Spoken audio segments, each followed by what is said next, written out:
Hey guys, what is up? Super K-Man Rocks here, and we are finally here. My first video of 2026, and it's my LPL Primer and Power Rankings video for Split number 1. I'm so excited to finally get back into the routine of making content on this channel. We posted 4 off-season videos for the 4 regions that we cover here on this channel. I'm going to link the LPL one up in the iCard if you are interested in checking it out. Of course, it's not necessary in order to understand what's going on in this video, but I highly recommend at least watching some of it, or if you feel interested to check it out, it is different from what you are going to see today. Today, my primer and power rankings video is entirely a setup to what you can expect from the winter split, from split number 1, what teams I think will do well, what teams I think might struggle out the gate. It has nothing really to do with the overall standing and the direction that teams are going in. Of course, there's some things, some preamble to talk about, but for the most part, the previous video, the off-season grades video, was kind of talking about the direction that teams were heading, whether or not I think the changes they made were good overall for the identity of the team, and not so much whether or not I thought they were going to pay off in year number 1. That is what this video is for. So again, check that out if you are interested, but today we're going to be going over everything you need to know about the LPL in split number 1 here in 2026. If you're excited, let me know down in the comments section below. You know, are you kind of interested in what the LPL is looking like this year? It's a different format. There are 3 groups instead of 2, instead of just like a group Ascend and a group Nirvana. We now have a group Perseverance in the middle, which is certainly something we will talk about, and the playoff system is all, you know, wonky. There's only a couple of weeks of the regular season. Some teams barely play any games. It's a very, odd format that I'm not the biggest fan of, but certainly we will cover a lot of that in today's video, and let me know who you think will do well, who you think might not do well, and whether or not you think teams are properly or perhaps improperly rated in today's video. Always curious to know your thoughts and opinions down below, but let's go ahead and get into the small preamble. First and foremost, we'll go over the kind of overall format of the video, what you can expect from this. This is going to be a podcast style,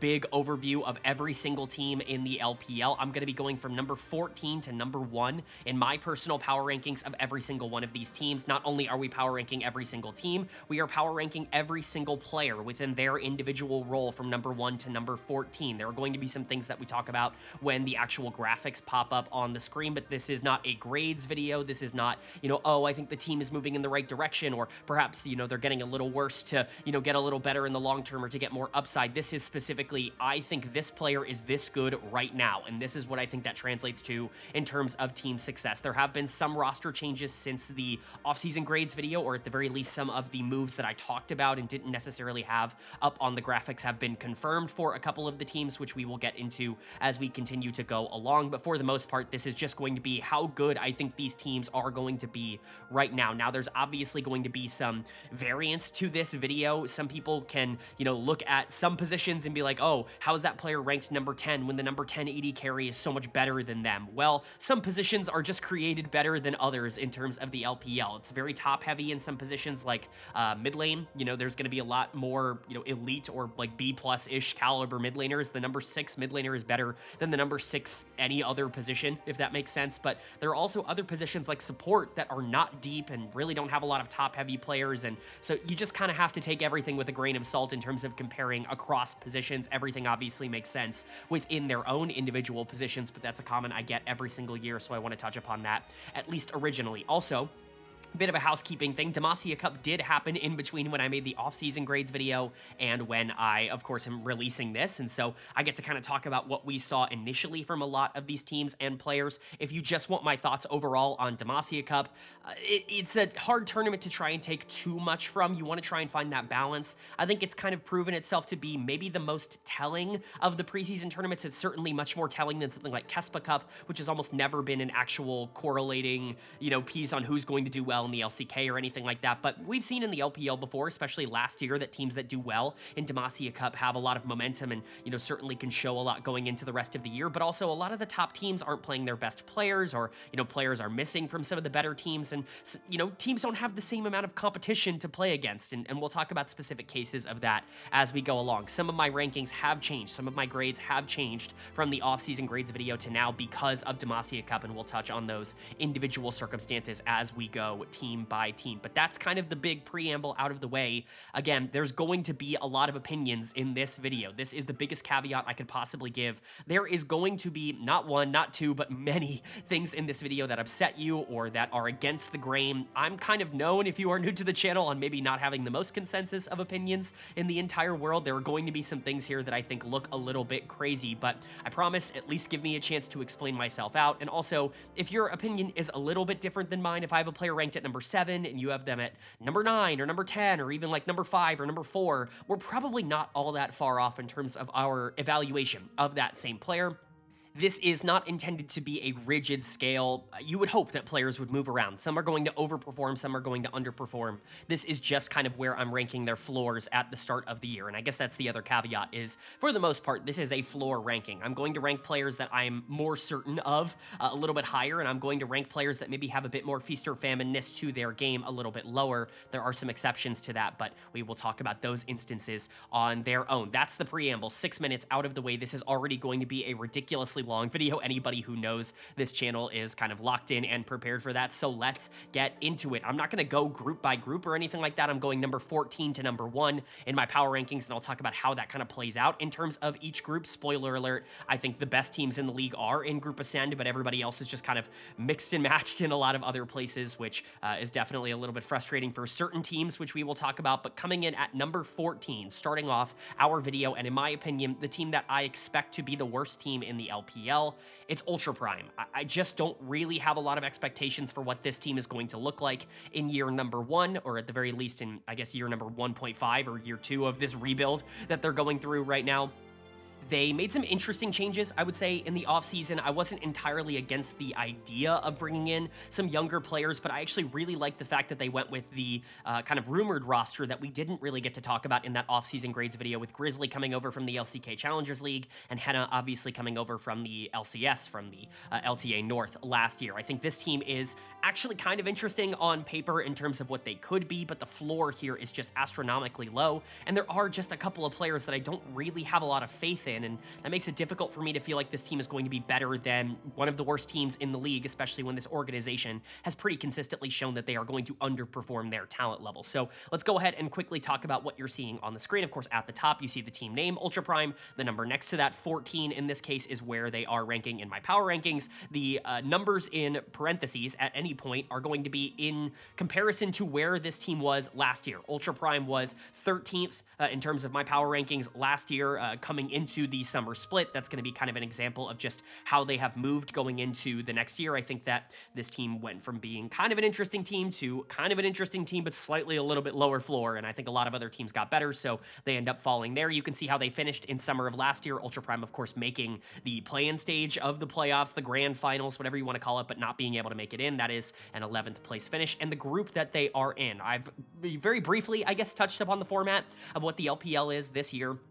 You've got 3 groups: Group Ascend, Group Perseverance now in the middle, and then Group Nirvana. Nirvana, obviously the bottom 4 teams in the league. They only have a single round robin to play throughout the regular season, and so there's really not a lot for Group Nirvana to do, and unfortunately that means there's not going to be a lot of time for those players to develop over the course of, at the very least, split number 1, but, you know, hopefully we can at least get some interesting games between them. Then you see all 5 of the starting members below that, of course, top, jungle, mid, AD carry, and support. The numbers below that, where I personally rank them within their own position. Again, the parentheses are going to be how that has changed from where I ranked this team's player at the beginning of summer versus where I rank this team's player now. You can, see that, there's a couple of new underneath some of these players. That means it's different from the player that was there last year.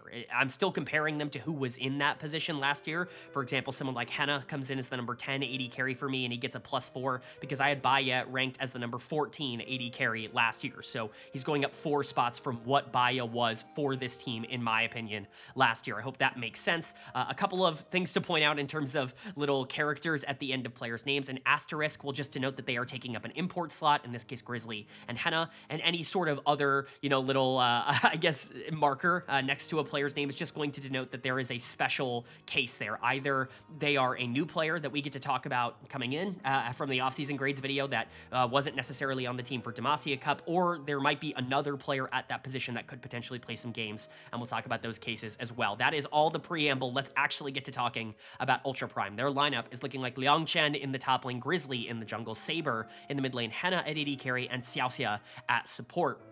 Of course, there is some good with this team, and honestly, I feel a bit bad about some of the rankings for some of these players because you look at someone like Saber, who I think was generally fine last year. He was, perfectly average, or slightly below average, we'll just say, as a mid lane player, and then he came out for Demacia Cup and actually looked pretty good, probably was the best player on this team in Demacia Cup, even when they weren't particularly good. They weren't winning a lot of games, but the problem is that mid lane is just the best role in the LPL. It's really hard to rank well as a mid laner, so he still comes in as my dead last mid laner, even if I do think there is some upside. For me, if there's going to be some excitement around this team, it's going to be kind of the middle three here. It's going to be Grizzly, Saber, and Henna that I think could bring some sort of stability, but Saber has to be the one to break out. I think he is a crucial piece towards how Ultra Prime ends up performing throughout a lot of this year. We'll talk about Grizzly in a second because I think he's the other really critical piece for this team, but if Saber is actually as good as he was in Demacia Cup, and if he can take a leap from what he was in his rookie year in 2025, then I think things look a lot more interesting for Ultra Prime. I'm not really expecting that to happen because, again, I think mid lane got better in the offseason, even if I think there are players that are a bit more up and down. There were some other really good mid lane performances in Demacia Cup from players I didn't necessarily expect that maybe leapfrogged Saber in terms of my rankings.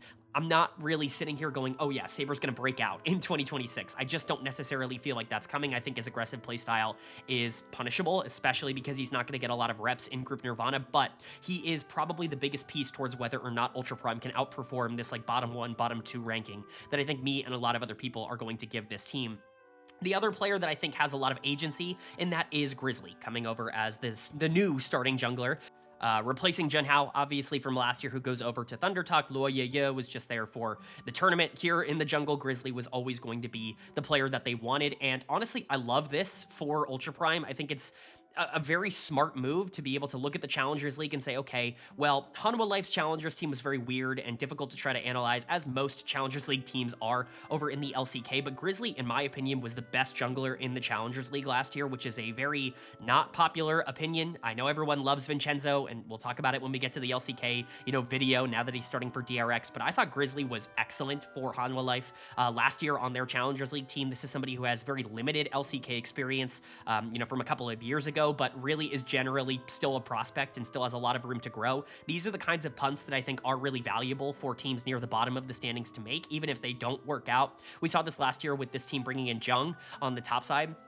I really like these high mechanical upside players that could potentially give you a ceiling that you weren't supposed to have because not a lot of players want to come to Ultra Prime. So Grizzly and Saber for me are the players that you have to watch. Grizzly's very aggressive in terms of the way that he's going to want to play. Saber is very aggressive in the way that he wants to play. Both of these two like to play carries, which really intrigues me. Grizzly can play facilitators, which I think will be something that Ultra Prime taps into a lot over the course of this year, or at least that's my expectation. But overall, if these two in the middle of the map can actually pressure out a lot of the other Group Nirvana or even Group Perseverance, mid-jungle duos, then I think things look a lot more interesting for Ultra Prime. I'm not as high on the rest of the team. I think mid-jungle is going to be where they need to succeed if they want to live up to, better expectations than maybe what they were even last year. As for the rest of the roster, Henna and Xiaoxia on the bottom side are, kind of just an uninspired bot lane for me. I'm really not a fan of Xiaoxia as a support. I was really low on him last year. He comes in as my last ranked support in the entire league.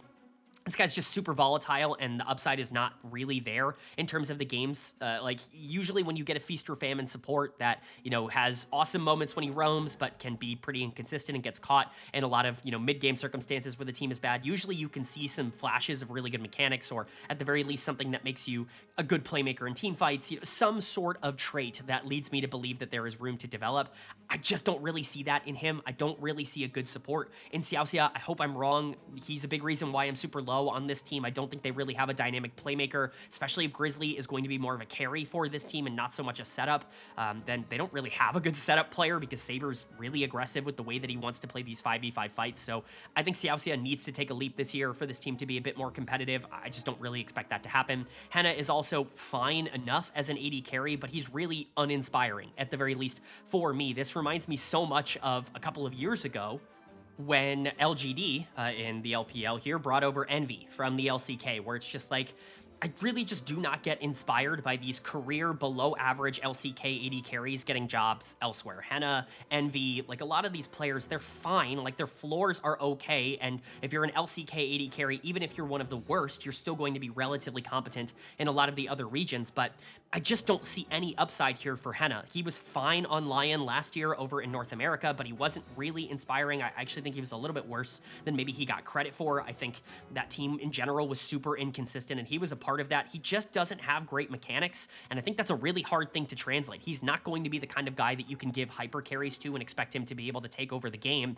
and especially when I already think that you have a support that is probably the worst in the entire league. I just don't really have a lot of expectation for this bot lane. I do think he's more stable than someone like Baya, who I think his floor is just so low in terms of consistency in and out of lane. Henna, at the very least, is a good laner and should be able to survive in that phase of the game, but Henna is not a carry. He's not somebody who's coming in to elevate what this team can be. He's a stopgap in the AD carry position, which I just don't think is particularly good for a team like Ultra Prime. And then you've got Liang Chen on the top side, who is kind of intriguing, but he's also not really like a dynamic player with the playstyle that he has. He's much more of that stable topside laner that is going to go neutral and be able to help out the team in team fights, but that doesn't really elevate a team that doesn't necessarily have talent elsewhere in other roles. For me, at the very least, when you look at this team, you're looking at Grizzly being able to carry them and, you know, being the kind of player that Junhao was for this team last year, but perhaps maybe even a bit more mechanically talented. I like Grizzly more than I like Junhao. I think Junhao's ranked one spot higher than Grizzly because I think his floor is a bit higher and he's already shown it at the tier 1 level, but I would rather have Grizzly than Junhao in terms of, you know, this team. I think that was a good move, and I think Saber has the potential to get better. He's looked good at the beginning of the year here as a mid laner, but the rest of this roster is not in a spot where I think they have the luxury of having time to develop. Grizzly and Saber have to be that day number 1, and I just don't really have a lot of faith that that's going to happen. I think Xiaoxia is a weakness. I think Liang Chen is a fine enough prospect, but certainly not someone I'm pounding the table for. And Henna is your classic high floor, or at least like decent floor, low ceiling type of player, which just doesn't really inspire me on a bottom tier team. Ultra Prime has pieces that I think could theoretically be interesting. I just don't necessarily think that's going to work out day number 1.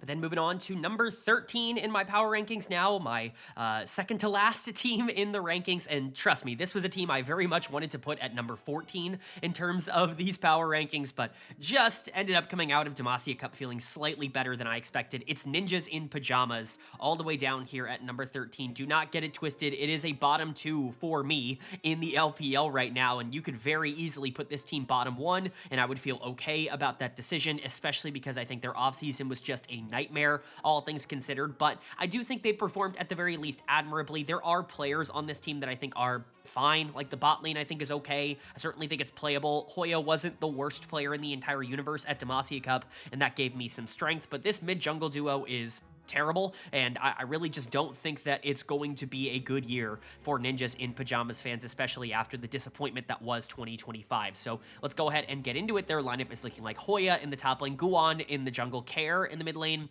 Assume at AD carry, and Zhuo at support.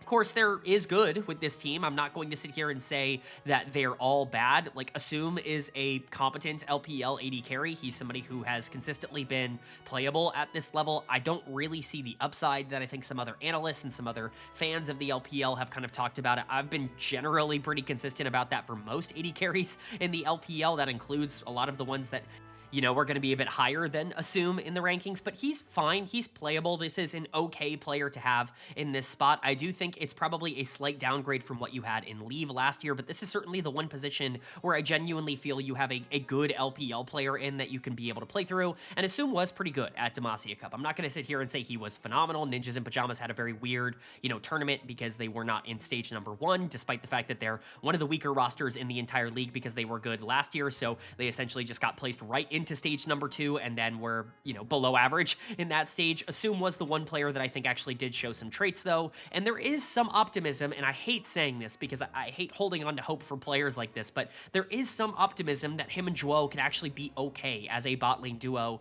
Zhuo is really not the problem, and I know that feels like a really weird thing to say about somebody who's just consistently been below average throughout every single stop of his career, but this guy has been permanently connected to a player that we will talk about later in Photic that I've been very against throughout his entire career. Obviously, the narrative is definitely shifting after Demacia Cup, but Zhuo, I think, has had his career arc kind of halted by the fact that Photic has been a very bad AD carry for most of his entire career, and then that's really the ADC that he's played with. In other stops where he's played with other ADCs, he's not looked terrible, and that was kind of the case last year. I thought when he got brought in by JD Gaming at the end of the year to kind of salvage that team support position, which was a nightmare for them, that it was going to be terrible, that he was going to come in and really just be a disaster for that team, that they were just kind of downgrading, quite frankly, going from Wink to Zhuo, but he came in and really stabilized, I think, that bot lane. Not that he was good, just more so that he wasn't horrible in the way that Wink was, and I think there's something here for him to be a league average support. Like, I really think the floor is a bit higher on Zhuo than maybe people give him credit for.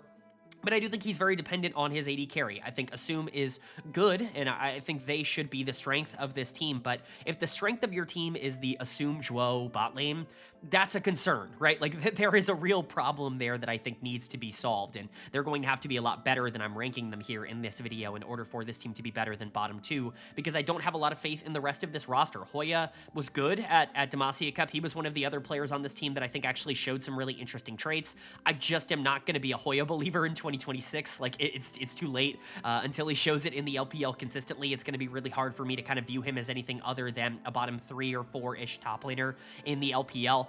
He was, fine in the LCK. Like, I think people kind of get the wrong idea of what Hoya was. Same thing with players like Bertle that were just thrown into positions that were, too much for them too early on in their career. It's really hard as rookies to come into those big, spots and be able to fill them. He was okay for Thunder Talk for, a year or so, and then he became really bad for them. There was a reason that, Thunder Talk of all teams let him go and went in a different direction, especially with youth. I think he's not really an exciting player. I think there is potential for this to be like a ZDZ type season from Hoya if everything were to go right, but if that's your ceiling, like the floor is the worst top laner in the entire league, it just doesn't feel particularly good. I compare him a lot to a player like Cube on WE. You're hoping and praying that you can get a very similar year to what Cube gave WE in 2025, which still was like a bottom 6-ish top laner in the entire league. But then you get to the real concern for NIP for me, and that is the middle of the map. That's Guan and that's Care. Care just kind of suffers from being, below average at everything. Like, it's really funny. He's kind of been the gatekeeper mid laner, I would say, in the LPL over the past couple of years. Some people will have him higher in their rankings than I will, but he just doesn't really do anything exceptionally well. There's not really a ton of upside with bringing him in as a player. I don't like this decision. I criticized it very heavily in the offseason grades video because I just think it's such a low ceiling type of move from a team that doesn't really have any direction right now, and he was the player that kind of built around. The LPL clearly likes him a lot more than I do, and, I've been wrong about mid laners near the bottom of the rankings before. Players that have taken, 3 or 4 years to figure things out. Care at the very least looked good back in 2023, but that's forever ago now. Like, he has 2024, 2025 were both years that I think Care kind of showed that the best version of him is like the 10th best mid laner in the league, and that's just not good enough for me to feel comfortable. I think there are other mid laners that I'm much more excited about, and so Care comes in all the way at number 13. And then Guan, he again was also kind of okay at Demacia Cup. There were good moments, but there were also really terrible moments from him in terms of his pathing, and I cannot reiterate enough, this was a guy who was playing in the LCP last year and got benched, was somebody who wasn't good enough to even be an LCP jungler, and the team that benched him got way better the moment they benched him. Like, this was a player that was not really functional, and he's always been a bit overrated from his time back in the LCK Challengers League. He's never really shown consistent tape. The way I described him in the offseason grades video still very much applies to what he showed in Demacia Cup. He is a very mechanics first player. He is a solo queue monster. He's somebody who, clearly has a lot of traits to be a good League of Legends player, but he just has no competitive traits. Like, he is not a good map controller. He's not a good skirmisher around major objectives in 3v3s, and he's really not somebody who's particularly good from a tempo perspective. He's not really a great team fighter either. He kind of just needs to play the solo queue game, which is really difficult for a team to do when you don't have consistently winning lanes elsewhere. There is a reason that, top tier teams can kind of integrate some of these players that have less competitive experience a little bit more efficiently. I think of someone like Sheer on JD Gaming a couple of years ago, because you can kind of just allow him to play his solo queue game while the rest of the team does a lot of the macro work. You can't really get away with that when you don't have a ton of talent elsewhere on the roster, and Guan, I think, has a lot of responsibility on this team, and I think he's the worst jungler from a baseline perspective in the entire league. So I don't really feel good about Ninjas in Pyjamas. I think there's a lot that can go wrong for this team. If there is something that goes right, it's probably going to be the bot lane. Maybe Care and Hoya, maybe even Guan are a bit better than I'm giving them credit for, but just on a process perspective, and honestly from a fit perspective and a playstyle perspective for this team, I don't really see how they win games consistently unless Assume is just getting pentakills all the time, and that's just a hard sell. So for a team that's in Group Perseverance, not even in Group Nirvana, they're going to be playing against, better competition than, a lot of the other Group Nirvana teams. I just don't really see them being able to hold up, and I see them as a bottom 2 team in the LPL right now. Then moving on to number 12 in my power rankings, and I do think this is a slight jump in terms of expectations. I think the bottom two teams are kind of your F-tier teams, if you will, in the LPL in terms of what I expect. I just would be really shocked if they were more competitive than I'm giving them credit for. But as we kind of jump into the D tier here, these are teams that I think, while they're not, good, they're not teams that I expect to be top 8 or anywhere really near it. They are teams that could theoretically outperform, the expectations I'm giving for them. They have upside that I think the bottom two teams didn't have. And coming in at number 12 for me, the start of that tier is ThunderTalk Gaming. And I think for a couple of reasons, they're kind of right on the border between that, F and D tier. They're like that D- type of team that I think, really has some really intriguing traits and some things to get excited about, but also a really low floor if everything just kind of falls out from under them. I think there is a chance that this team is just bad, more so than maybe some of the other teams that we'll talk about in the same tier. But again, I think their upside, kind of necessitates being having them above the bottom two, at least in my opinion. So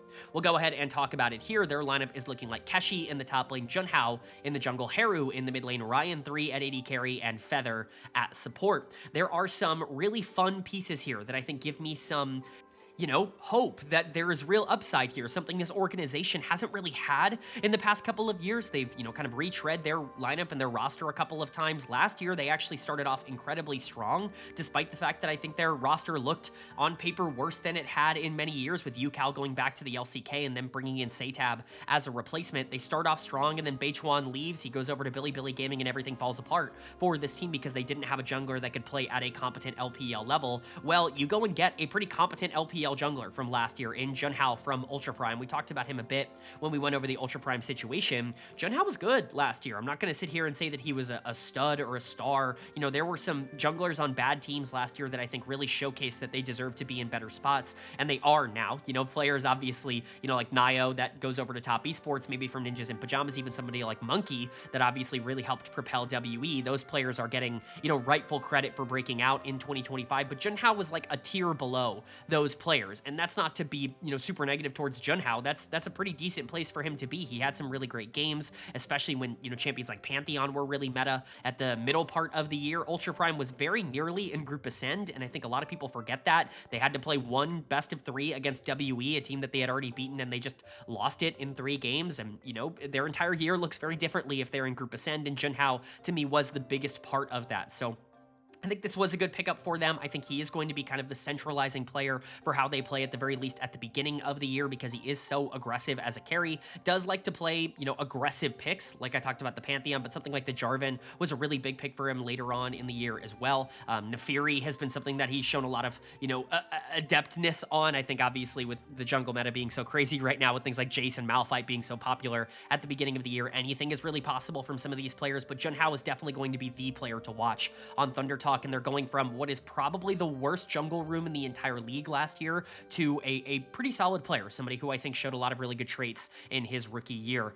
As for the rest of this team, the other players I'm excited about, Feather returning here, the only returning player from ThunderTalk last year. Obviously, there's, Feather's been in the news as of late because he ran down Faker in solo queue, so we'll see if anything happens from that. But, as long as he's actually playing here for ThunderTalk, he's a good support. He's not a superstar. I think that there is still upside for him to continue to grow. He's been a player that I've really liked on this channel in the past, but I do think that there were some moments last year that made me question whether or not he actually had the floor, like the overall well-rounded skill set to ever really turn into like one of the more interesting support prospects in the LPL. I think 1xM obviously had a lot of really great moments for them, but I think some people might translate that into the bot lane looking really consistent, and I just don't know if that was the case for a lot of last year. Feather had some phenomenal games that I'm certainly not going to take away from him, and generally speaking, I think what we saw was good from Feather, but I do think there is some room to grow from a skill set perspective. Like I was saying a lot last year, he's a big playmaker. He's somebody that I think can be a decent 2v2 laner.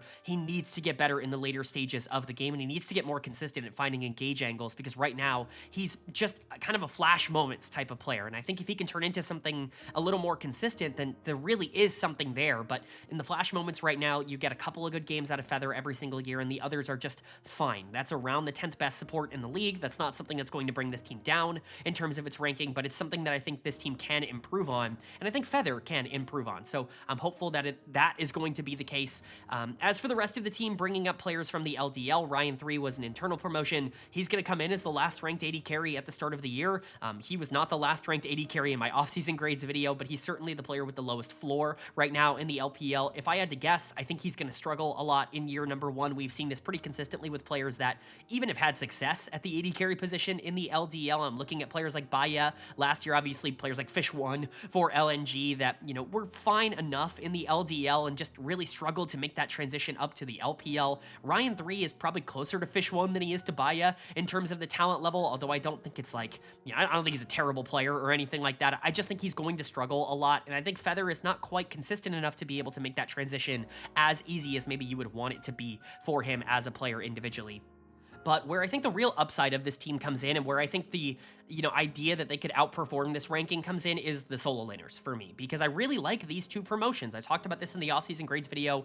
I really especially like Heru in the mid lane. I think it's possible that he's the best player on this team day number 1. I think we saw bits and pieces of that at Demacia Cup, although it's really difficult to get a real big understanding because this team played barely any games, and the netcode and just playing from home, like all of that stuff, it was all very strange. It was a very difficult tournament to try to evaluate at the beginning, but Heru is a player that looked so good in the LDL and has so much upside that I'm really excited to see if he's going to be able to translate that. I think one of the reasons I'm so optimistic towards him is that he's so versatile as a player. He can play, you know, aggressive, carry-oriented picks. You know, he can play the assassins. He can really take over and be the primary carry for teams, but he's also very good on control mages. He's somebody who has shown the ability to play champions like Galio that want to play around the map, and so I really just think Heru is a good fit on a team with a carry jungler, on a team that really needs some stability in the middle of the map, and I think his floor is relatively high. Now, this could fall out from under me. He's kind of the big punt that I'm taking, if you want to say that, in this part of the, you know, primer video. I think that they're, you know, I'm putting him as the number 9 mid laner, basically without playing a single game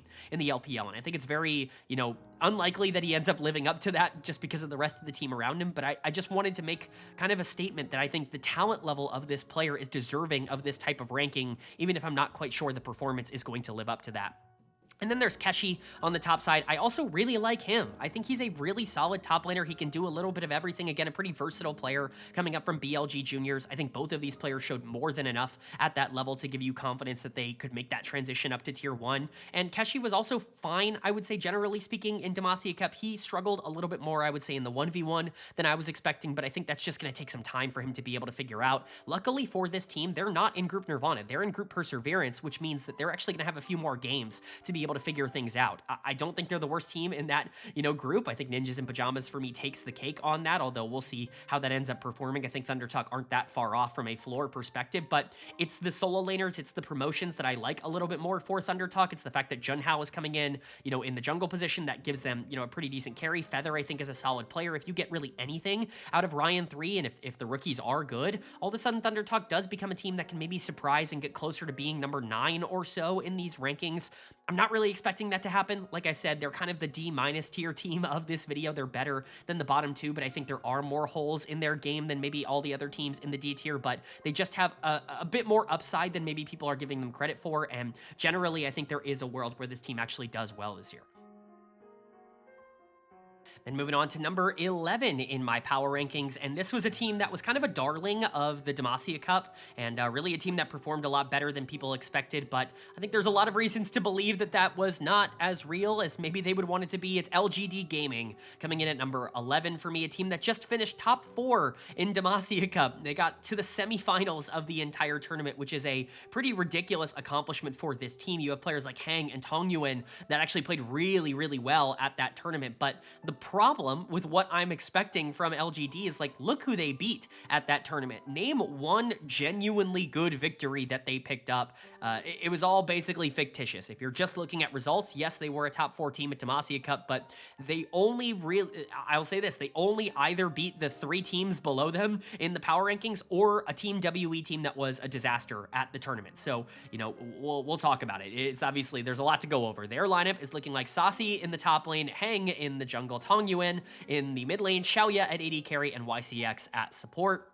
Again, you know, I say this all the time. If there's little pronunciation things I can clean up, let me know down in the comment section below. I try my best to be able to get the most accurate pronunciations, but even from verified sources, it seems like those can change every so often. So if there's anything that you guys get particularly upset by, just let me know. I believe now it is Sasi, even though I called him Sasa for most of last year, and then Tong Yuan, Tong Yuan, you know, Xiaoya, like all of that stuff. Just let me know. Xiaoya, by the way, now Xiaoya again after name swapping to Savior last year from Xiaoya. He's gone back to the original name, so not a change there, just once again a different name, so something to at least go over there. But talking about what LGD did at Demacia Cup, because I think that's going to be on kind of the minds of everybody going into this year for this team. They get top 4, they end up taking down Thunder Talk, Ninjas in Pyjamas, Ultra Prime, and then, of course, WE, who we have yet to talk about on this list, which is a relatively good victory. And then that's all well and cool. Like, you get to the quarterfinals, and, you know, there are going to be a couple of teams that randomly make the quarterfinals. It's just the way that Demacia Cup goes every single year. Who do they get matched up against in the quarterfinals? Anyone's Legend. And you're like, oh my god, they beat Anyone's Legend. They 3-0'd Anyone's Legend. This team is, like, actually legit. They're incredible. And then you look and see that AL played an LDL team, and you're like, maybe it's not quite as impressive of a victory. And then they get absolutely slaughtered by JD Gaming. As they did in stage number 2 anyways. So it's just one of those things where LGD was the lucky team that had a very easy road at Demacia Cup, and I think a lot of those performances weren't necessarily as real. Now, there are some things that are worth pointing out, because the jungle mid duo was excellent at the tournament. Hang and Tong Yuan were really, really solid in terms of the way that they were able to generate their own resources and push their advantages forward. They just did it against lesser talent. Are they going to be able to do that consistently against top tier teams? I don't really expect them to be able to do so, but at the very least we saw flashes of it, which is something that those two players have not always shown us. Hang is a player that has kind of drawn the ire of the community, if you will. If you look at any post-match thread that Hang played a game in from Reddit over the past couple of years, all you're going to see is people just shitting on this guy over and over again. It feels like he has really been one of the players that the community has hated on for a long time. I've always been a slight defender of him in terms of his gameplay. I don't think he's nearly as bad as some in the community would make him out to be, but I don't think he's good, and I think the last time we saw him on OMG, he absolutely was an albatross for that team. Like, he was terrible for OMG the last time we saw him. That was the worst he had ever played at the tier 1 level. So you're hoping that he's going to be able to get some confidence back and get closer to what he was when he debuted for WE a couple of years ago. More likely, I think he's just going to regress a bit from what he was at Demacia Cup and still be a lower tier jungler. I just don't think he has the skill set. He's very one-dimensional in the way that he plays the game. Very much an early game, either I snowball or I lose kind of jungler. He has no idea what he's doing in the mid game. Probably the single worst mid game jungler I've ever watched in my entire life, and it's just something that he's never going to be good at, and so you're just hopeful that he's going to be able to generate leads early. It's the thing that he does as a player. Worth noting, you do still have Climber on this roster if you do want to go in that direction. You know, Hang was a player that I didn't really talk about in the offseason grades video because Climber was still here.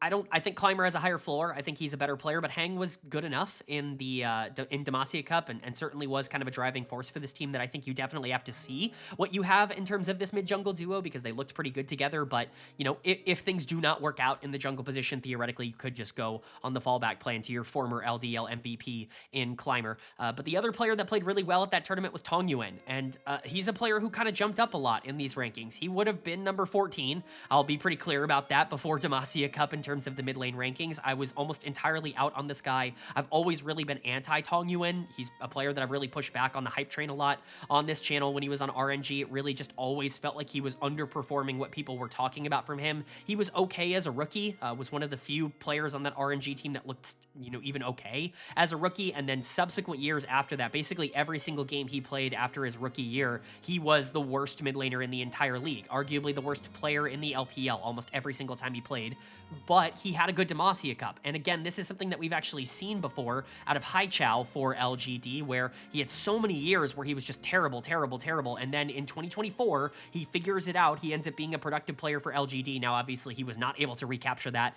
you know, any other year. He was terrible last year, but if Tong Yuan is at the very least like a capable mid laner, player, even somebody that is close to what he performed like at Demacia Cup, that's not the last ranked mid laner in the entire league, and that's why he moves up to number 11 in the rankings for me. But I think the floor of this mid jungle is bottom 1, and they are the strength of this team. So that is a bit of a concern. Not to say you don't have talent elsewhere. Saucy in the top lane, I think, is a fun player to watch. I think he's that generation of LPL top laners that all kind of play a very similar style. I compare him a lot to someone like Xiaoshu over for JD Gaming, where he's a really lane-focused player. He's going to generate some leads. He can play team fights. He's just not super consistent at playing them when he's low resource and low gold, but he's talented. He's got good mechanics, and he's very aggressive as a player. He can just be a bit more feast or famine. I think he's a good player for this team to have. I'm glad they still have him here. There were rumors that this team was going to bring in Jung from Ultra Prime last year.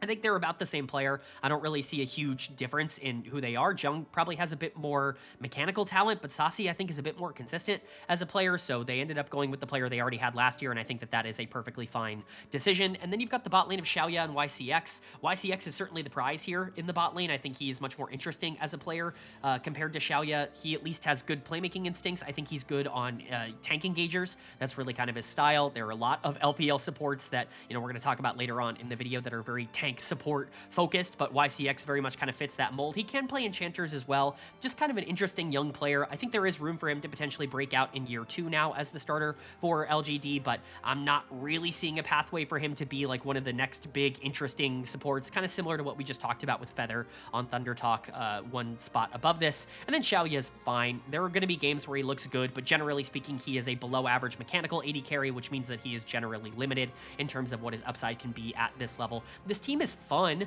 from a best case scenario perspective, and I think the fact that they did perform so well at Demacia Cup is encouraging, but unfortunately the comp for this team for me right now is a team that performed really well and got to the semifinals of Demacia Cup in 2024 only to completely shit the bed and completely underperform in the actual LPL, and that was the final year of Rare Adam. That was the Nio Vikla, a Rare Adam team that ended up, again, getting to the semifinals of Demacia Cup and just not being able to carry it over. I think LGD has a lot of similarities with that team in terms of the way that they play the game. Tong Yuan and Vikla honestly aren't terrible comps for each other in the way that they play the game, but I digress. I think LGD is a team that generally could perform well. We've seen them win games, but overall I think are probably just going to be a better version of what they were last year, which is a team that can beat the worst teams in the league, but really has no business against the best. But then moving on to number 10 in my power rankings, and top 10 is relatively important. It's obviously not quite top 8 who will make Group Ascend in split number 2, but we're starting to get to teams that I think could theoretically be a little more competitive and could have some upside to outperform these rankings. At number 10 for me, it's oh my god, it's OMG, a team that did not even get to play in split number 3 in the summer split of last year because they finished in the bottom 2 in the spring split, and so they went down to the LDL. But unlike RNG, who is now dead and buried, didn't even play in the LDL, they did play in the LDL at the end of last year. They maintain some pieces from their roster. Their top and bot lane are the same, but they make a couple of changes in the middle of the map. This is kind of a 6-man roster, which I'm excited to talk about here, and they actually did perform pretty well at Demacia Cup with some really nice victories and some really competitive series overall. LGD, a team that finished better than them at the tournament, I think is going to get a lot of hype, but OMG, I think, performed significantly better, and I think we saw a lot of the things that I needed to see in order to feel more confident about this team heading into 2026. So let's go ahead and talk about it. Their lineup is looking like Harry in the top lane. It's both Juon and ReZero in the jungle. It seems like they're willing to play both of them. They played both of them at Demacia Cup, kind of switching in and out for games, and so I imagine this will be kind of a 6-man roster in the jungle. Hai Chao in the mid lane, Starry at AD carry, and Moham at support. Of course, 3 members, coming back from last year. And as I said in the off-season grades video, I think there's good and bad with some of these, non-changes. I love that you continue to build around Starry for this team. He continues to be the big bright spot, and I think if this team is going to overperform expectations for me, it's probably because this is the breakout year for Starry. I think he has all the potential in the world to be one of the better AD carries in the LPL. I think he gets kind of lost in the shuffle in terms of conversations a lot of the time because I think his team is really bad and he's not really had a good surrounding core at any point, but I would have put him him on the same tier as players like 1xN and Leave at the beginning of last year in terms of, you know, wanting to see that breakout. He just had by far the weakest situation of all of those players. 1xN at the very least had a good team at the beginning of the year and still performed well with a player like Feather in the bot lane. And then, you know, obviously Leave was in a completely different stratosphere. He got to play with Doinby and Nio and Niket and other really solid players, you know, players that are genuinely very good. Starry has never really had that luxury here on OMG, but I don't think it's impossible to say that he's in a similar class of AD carry. I have him top 8 in terms of ADCs in the LPL right now. Also, worth noting, you can see no parentheses here for any of the players. That's because OMG didn't play in Split 3. I have nothing to compare these rankings to in terms of, oh, you know, where was this team at in Split 3 of last year? They were in the LDL. I did not rank them, so nothing to actually like go plus or minus on with some of these. I'm not going to compare them to their spring split because that's not what I did for any other team, so it doesn't really make a lot of sense, but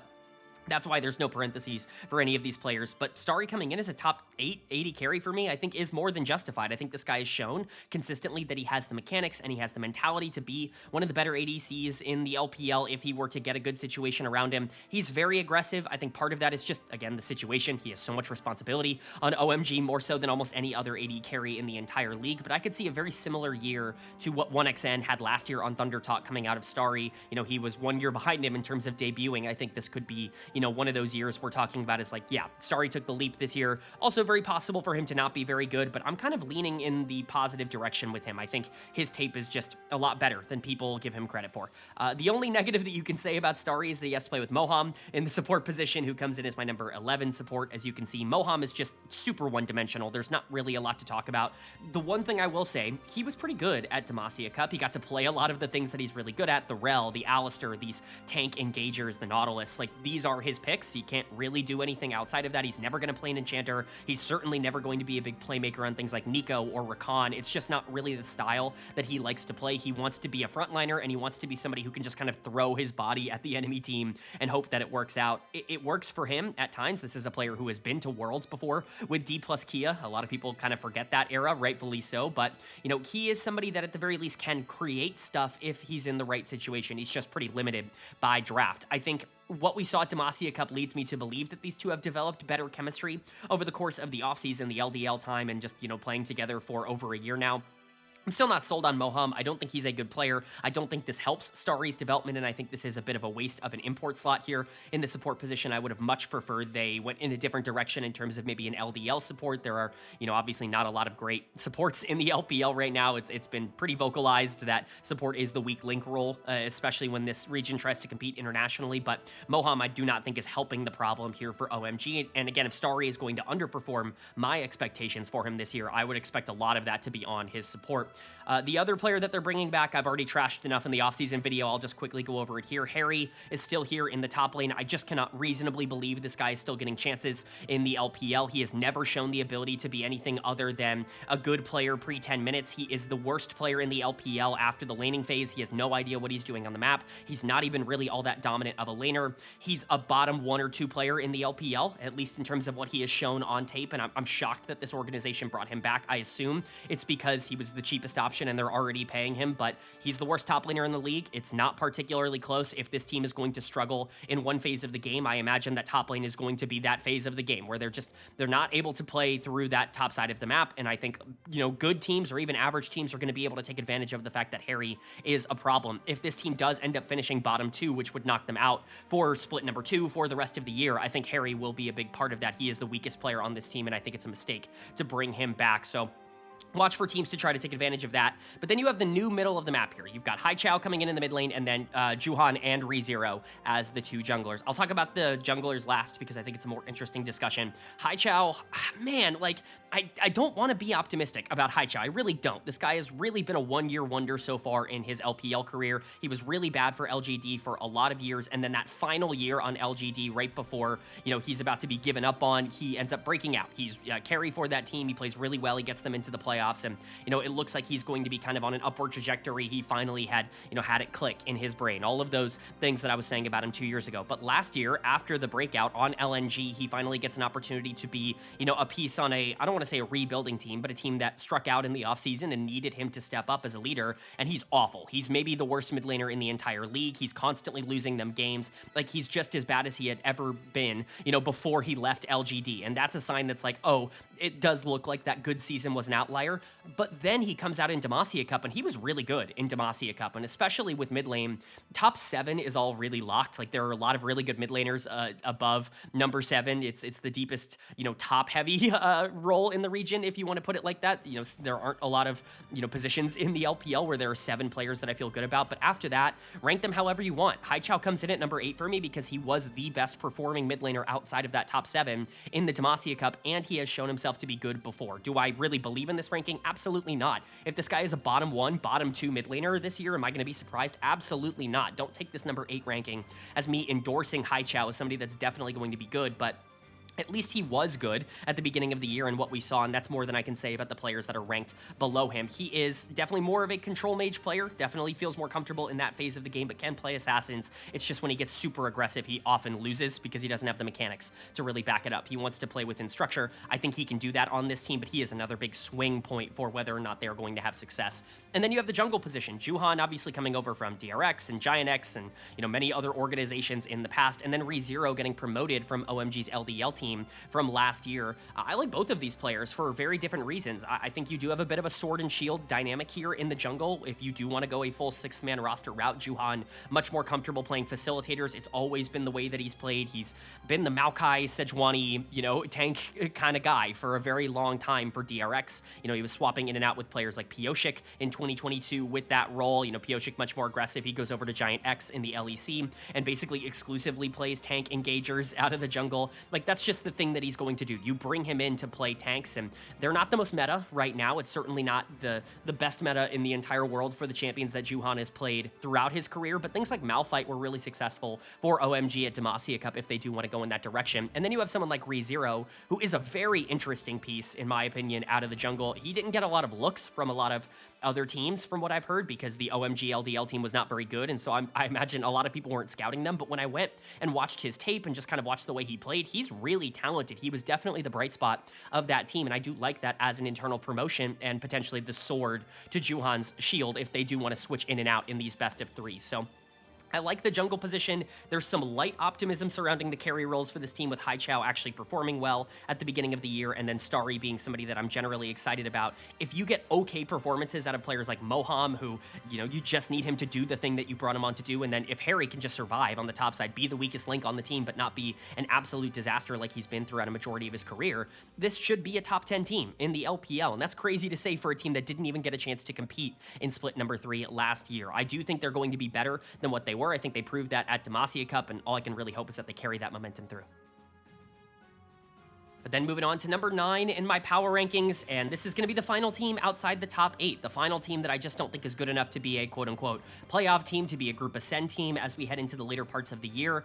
And I guess most importantly for me, it's going to be the final team in my D tier as we talk about the rest of these rankings. Coming in at number 9, it is going to be WE. They do come in at the top of D tier, but this is definitely a downgraded version of this roster from last year. They were kind of the miracle kids for most of 2025. They end up breaking through in the spring split playoffs after shockingly making group ascend. You know, basically nobody expected that team to do anything, and they go top 4 in the spring playoffs, and they're at the very least competitive. You know, they're not winning games, but they're there. They're out group ascend in split number 3. This was a team that, you know, definitely overperformed the idea of what the roster could be, so they do make some changes in the offseason, but I really don't know if they got better. They certainly downgraded in the support position. They maybe upgraded in the AD carry role, but it's still too early to tell in that regard, and their star in the jungle still needs a lot more help. So let's go ahead and talk about it. Their lineup is looking like Cube in the top lane, Monkey in the jungle, Karis in the mid lane, about at AD carry, and Yao Yao, I believe, is going to be here at support.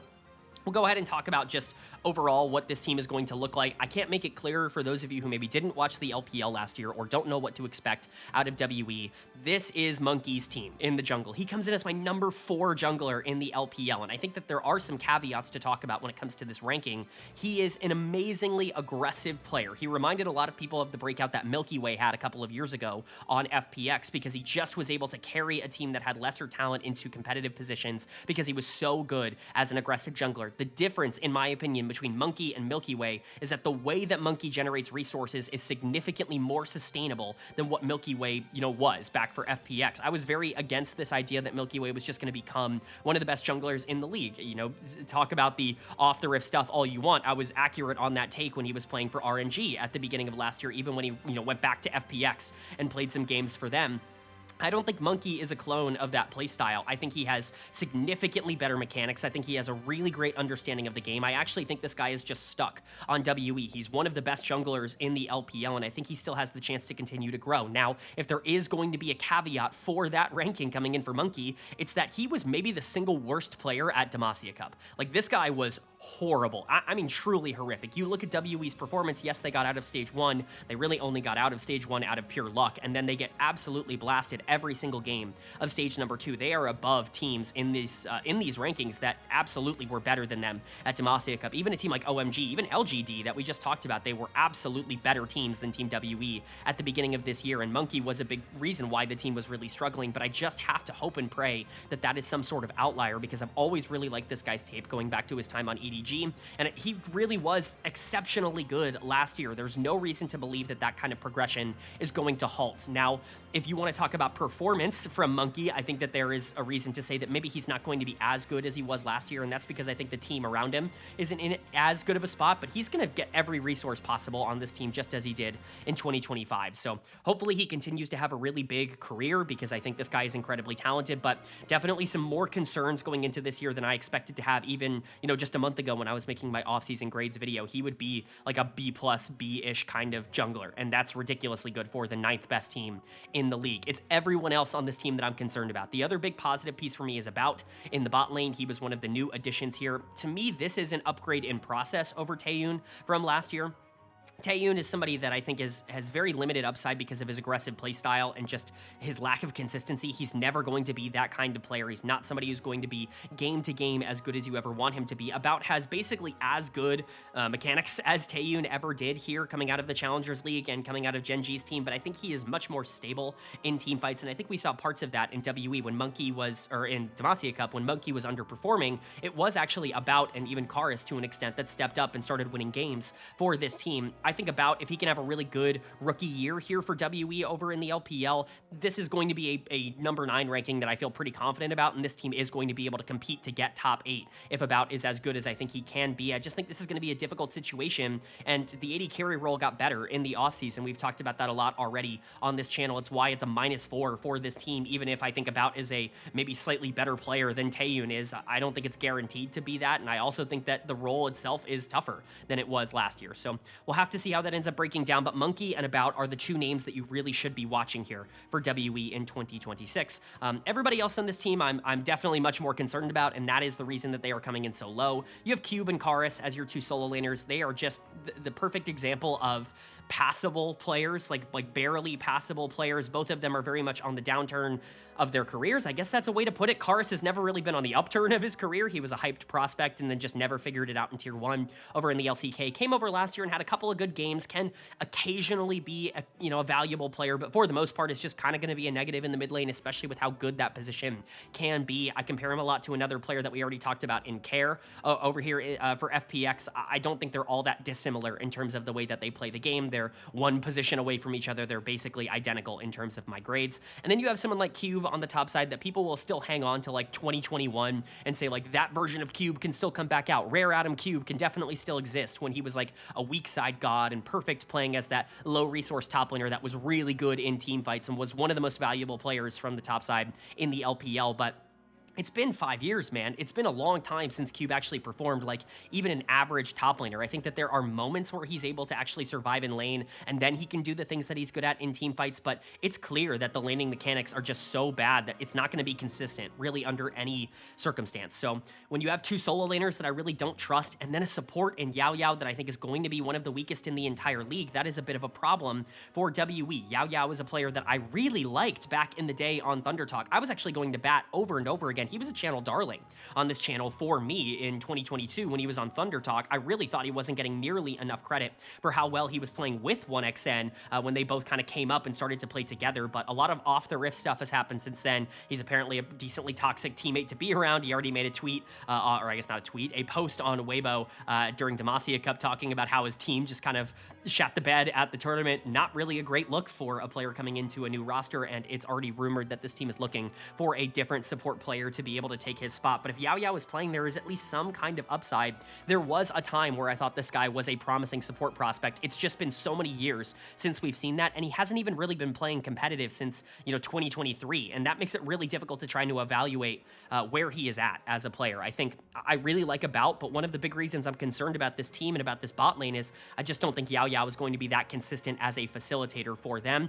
Add on to the fact that I don't really like the solo laners, and it's pretty easy to see why I'm concerned about WE not being able to repeat their success from the previous year. But if they are going to be able to make it work, it's almost entirely going to be because of Monkey. This would be a bottom 1 or bottom 2 team in the entire league if they didn't have one of the most interesting jungle prospects in the entire world. But they do have one of the most interesting jungle prospects in the entire world. And as long as he performs slightly better than he did at Demacia Cup, if he can get that carry potential back, and if he can elevate everyone else around him, maybe get About into a good spot, maybe even get Karis into a good spot because he's had some good games before, WE can still be a team that competes for top 8 just like they did in 2025.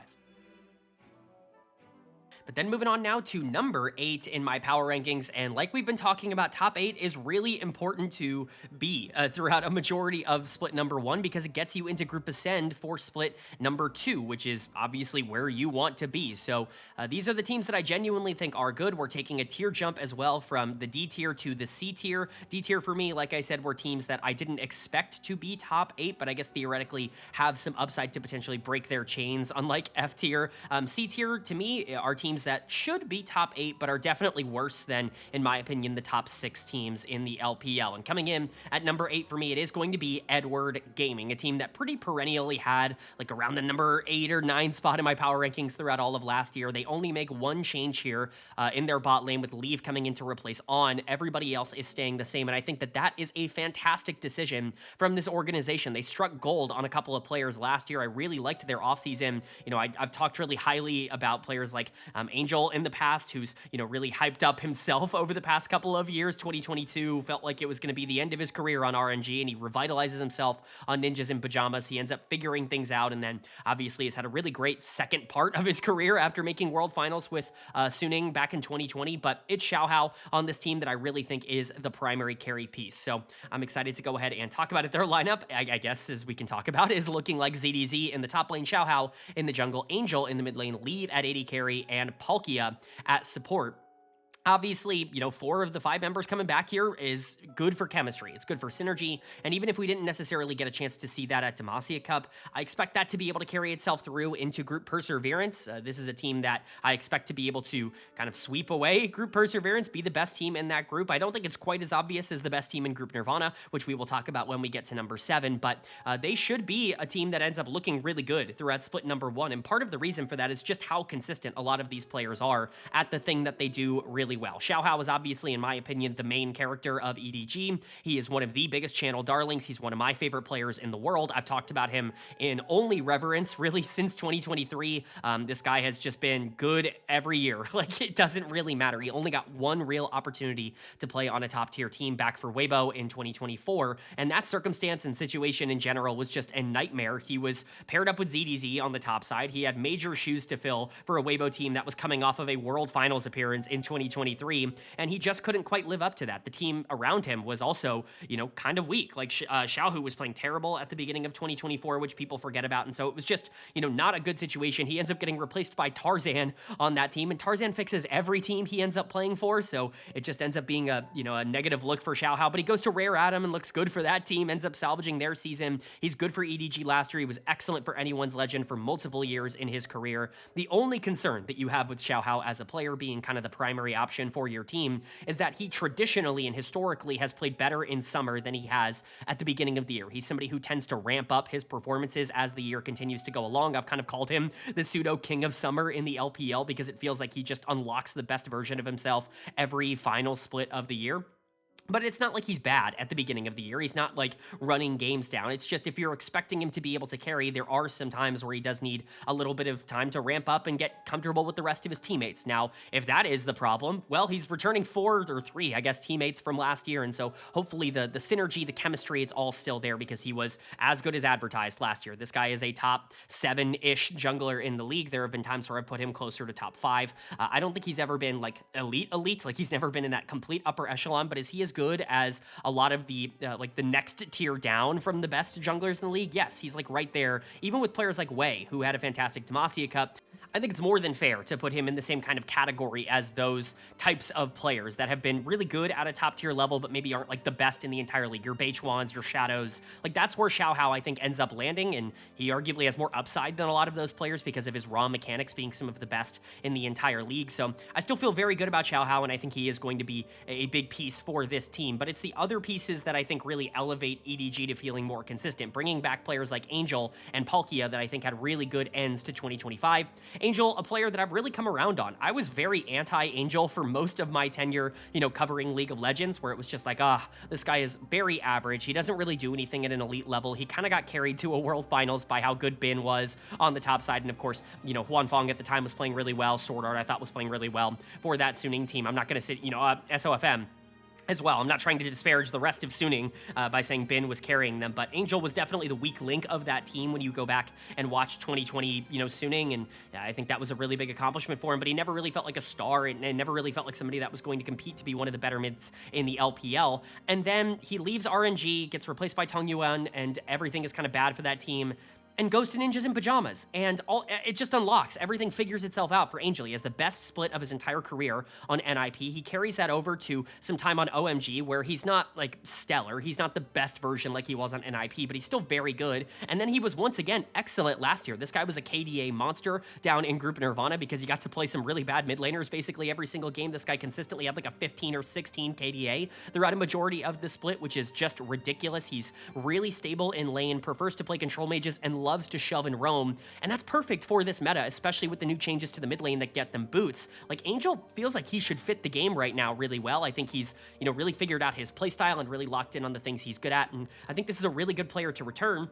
And then you want to talk about upside. Well, we'll get to the bot lane now. You've got Palkia, who was already on this team last year. I had no idea what to expect from him. It was another vampire situation where this team was basically bringing in somebody who had no business being a tier 1 player with the experience and the track record that he had. But just like Vampire, this team clearly saw something correct because Palkia ended up turning into a great player. Basically from day number 1 was a super explosive playmaker out of the support position. And while he does need to expand his skill set, very similar to how we talked about someone like Moham previously, he is really good at that one role, and he has already shown the willingness to try and expand it out and to actually be relatively successful moving to other styles. But he's definitely more of a playmaker than a lot of the supports that he ranks lower than. This guy's played 1 split, and I already have him as a top 6 support because that role is so weak in the LPL. And now you bring Leave in to replace On as his AD carry. Palkia was already playing really well with an AD carry that I thought was completely running it down every single game. On was an absolute disaster for this team. He was the single reason that kept them out of being competitive at a playoff level, and Leave last year I think showed a lot of really good progress. Now, I think what we just have to come to grips with Leave is that he's never going to be a top 2 or a top 3 AD carry in the LPL. He has the mechanical talent to do so, and he can take over in team fights in ways that basically no other AD carries, even like the real top tiers, can. He reminds me a lot of Jackie Love in that regard, but The problem is he's just going to kill himself on the Rift multiple times in crucial situations every single game. It's completely unavoidable. This guy has the worst sense of timing on when to step up that I've ever seen out of an AD carry player, and that is just too important to be like an elite player in that role. Not having that part of the skill set means that I just think he has an inherent ceiling, and he's shown absolutely no development in that over the course of his career. So Leave is kind of what he is, a super aggressive and very mechanically talented AD carry that if you can get into a good spot is going to really pay it out, but he's not really going to be able to get himself there consistently on a game-to-game basis. But now you give, that player to a player like Palkia, who is a big playmaker and looked like he got a lot better over the course of last split, hopefully can carry over that momentum from 2025. Xiaohao and Angel, who are really good resource generators. Angel, of course, a big roamer, can leave more resources down in the bot lane, and even someone like ZDZ on the top side, who played much better last year than I expected. ZDZ is a player that I've been very harsh on this channel in the past. I've said multiple times on this channel that he only ever has a job in the LPL because he's good friends with a really good jungler in Xiaohao, and it feels like Xiaohao is constantly bringing down his own career by bringing ZDZ to every team he plays on. But ZDZ finally felt like he started to, pay that back out. Yes, it was Group Nirvana, and I'm not going to sit here and say that that's definitely going to be the case moving forward, but he was better than the worst top laners in the league, which he's not always been throughout his career. So hopefully he can basically just play exactly as he did in 2025. He doesn't really have crazy mechanical upside. He's not a huge carry or anything like that, but he can, win lane. He has decent, mechanics. He's not just going to roll over and die. He's a decent team fighter. There are times where he's below average at everything. Last year, he was about league average at everything, which I think is solid enough. Like, you will take that on the top side, and especially if Leave is going to come in and genuinely just be a real upgrade to what On was for this team, which not only do I think is possible, I think is more than likely. You've got another year of development for Palkia in the support position. Xiaohao is a player that I always believe in, and I think he will continue to get better over the course of the year. And then Angel has just been a really stable and really solid, good mid laner in the LPL for basically 4 or 5 years in a row now, even going back further than that. But I think that's really been like he's had the best run of his career over the past like 3 or so years.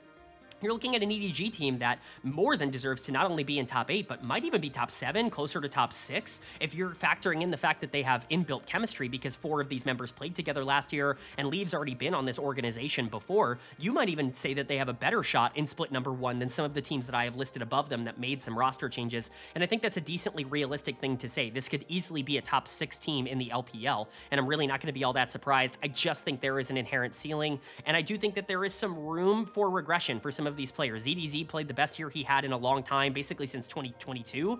Really, I think that was the last time we saw ZDZ play this well on anyone's Legend, and, there's real room for him to go back to not being a very good top laner. You have a player in Leave that is naturally just going to lose you some games because of his inconsistency, and Palkia has like 1 split's worth of tape to go off of. There is a very real shot that he has a little bit of a sophomore slump, especially if he can't expand his champion pool. Xiaohao's not always as good in the winter split as he is later on in the year. Like, there are things that are pushing against this team, and that's why they're not top 6 or top 7 for me. They're number 8 in the power rankings, but they are a clear tier above every team we've already talked about in this video, and I think they are going to be very competitive and should be favorites for group perseverance. But then moving on to number 7 in my power rankings, and this is technically the top of the C tier. It's only EDG and then this team in the C tier for me, but it's a Group Nirvana team all the way up at number 7. It's LNG Esports for me, this high in the power rankings. And if you watched my offseason video, you might be really surprised to see this because I did not necessarily embrace this offseason. When I talked about this team, I actually said something along the lines of these kinds of teams almost never work, where it's just like a role player super team. It's buying low on a bunch of players who were not very good in their last stop, but have been good at other times before, or in 1xN's case, he was obviously really good last year, just on a very bad team. Like, this is a team that is hopefully more than the sum of its parts, but teams like this never work, and I continue to believe that. Teams that are built with that philosophy almost never work. And then Demacia Cup happened, man, and I don't want to let Demacia Cup like influence my thoughts too much, but again, it's probably the most influential preseason tournament in terms of telling us who has been actually good over the past couple of years when you read into it. And this team looked great at Demacia Cup. Specifically, I think Jungle looked phenomenal. Krako was great for this team at that tournament, and the bot lane looks very legit. And I think that's the part of the team that I felt the best about going into, this season, this off season, coming out of, these decisions, and everything looked about as good as you could have hoped for. Their lineup, of course, is looking like Sheer in the top lane, Krako in the jungle, Bulldog in the mid lane, 1xN at AD carry, and Missing at support. when we talk about what worked for them at Demacia Cup, we talk about Krako being really aggressive in the early game, being able to generate resources by, pushing forward and playing really high tempo champions that need to be able to play with the rest of their team, and then utilizing those resources to go bot lane.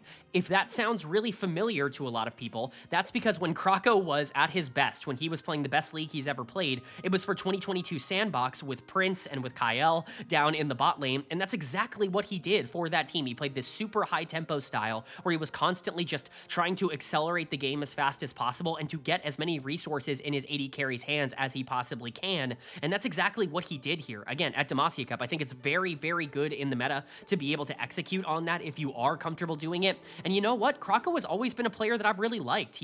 I'm not going to say a channel darling because I think that that's not necessarily fair to say. I think that there are other players that I've obviously, pushed a little bit more than Krako, but he's certainly somebody that I've been higher on than consensus over the course of his career. I think he's a very solid player, if a bit inconsistent, but what he is really good at is getting his bot lane super fed, and if that's going to be the case, if that's the identity of LNG Esports, all of a sudden this team looks pretty good because 1xN and Missing looked awesome as a duo at Demacia Cup. This was a team that I think really benefited from, hopefully just kind of getting players back into more comfortable situations. 1xN, of course, a player that everybody has been talking about for quite a few years as the next up-and-coming, superstar AD carry in the LPL. I've always pushed back on that. In fact, I've always kind of been a little bit lower on 1xN, but what I cannot deny is that he is a very good AD carry. I don't know if he has elite traits. He's kind of just above average at every part of being an AD carry. I've said that pretty regularly, but you know what? That's still a pretty good ADC, and especially in a league where I think you're kind of hoping and praying that there's going to be somebody to break out and really take that upper echelon, whether it's 1xN or Leave, who we just talked about,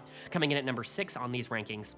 I think having a player whose skill set is literally just can do whatever you need him to do, even if he's not ever going to be elite at any one part of the game, that's really valuable to have. And then you get him somebody like Missing down in the support position. Missing has had such a weird career, and he's a very interesting player to talk about. I've been pretty vocal on this channel that I think Missing is a bit overrated from a historical perspective. He was obviously on one of the greatest teams of all time with 2023 JD Gaming. I was trying to remember the year. It was 2023. JDG, that super team with Knight and Ruler, and obviously a team that only lost at Worlds. They won everything else throughout the rest of the year. Missing was a part of that, and he was really good on some WE teams before that. He was even good on JDG before that. There was a lot to like about Missing's career. And then I think, lane dominance started to move a little bit more to the back burner. It started being a lot more, again, about tank engagers and about playmakers like Nico and Rakan, and it stopped being about enabling your AD carry.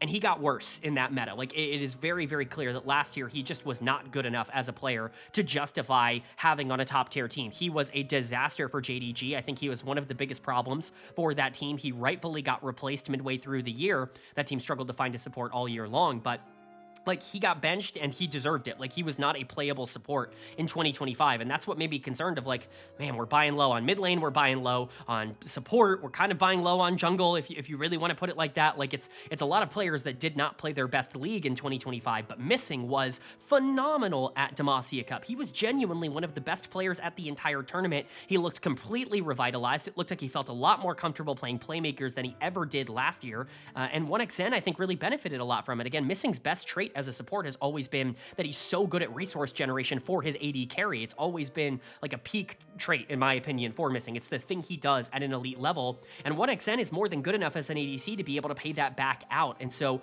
I'm really hopeful that this is genuinely a top 3 to 4 bot lane in the LPL. I think that that's more than possible for these two. I also think there's a world where this crashes out and is not very good, where Missing's Demacia Cup was a complete illusion and he plays just like he did in the regular season of last year, which would be not very good, quite frankly, the same way that he played in 2024, which was also not very good for even a good JD Gaming team. But if they are going to click, and if it is going to look as good as it did at that tournament, things become a lot more interesting for LNG, because Krako was great at generating resources for bot lane. Missing was great at getting resources on his ADC and was very active in the mid game. And 1xN is, again, maybe a top 5, in my opinion, a top 5 AD carry in the LPL right now. It's the solo laners that I think bring some of the consistency of this down. Sheer I'm gonna say it, man. I don't know if this is a hot take. I actually don't know where people land on this. I'm still a sheer believer. I actually still very much believe that this guy can and might become one of the best top laners in the LPL. And I know that feels like a crazy thing to say after last year because he was super inconsistent. You know, this is somebody that obviously has had a very weird career arc, getting pulled out of solo queue to play for one of the best teams in the league, looking pretty good on that team, and then obviously going down to FPX and not being able to replicate that. But I think that there is a star player in here somewhere, and I'm ranking him as the sixth best top laner. This is kind of one of my bold calls of the video. I just really believe in Sheer's talent. I believe in the mechanics, and I believe in the laning that we've seen out of him. I think people hype up players like Xiaoshu, and they're right to do so. We'll talk about him a little bit later for JDG. I think Sheer has all the mechanics to basically be what Xiaoshu is, but like way better. Like just like a much, much better player. So I'm hopeful that he's going to be able to turn into that. I still have to rank him, you know, a little bit lower than some of these others, but if this guy breaks out as one of the best top laners in the league this year, I'm probably going to be one of the least surprised people. I think the tape is actually pretty good from him if he can generate some consistency and if the team around him is actually good enough to facilitate that. The one piece on this team that I genuinely just think is bad, like that I am concerned about, is Bulldog in the mid lane.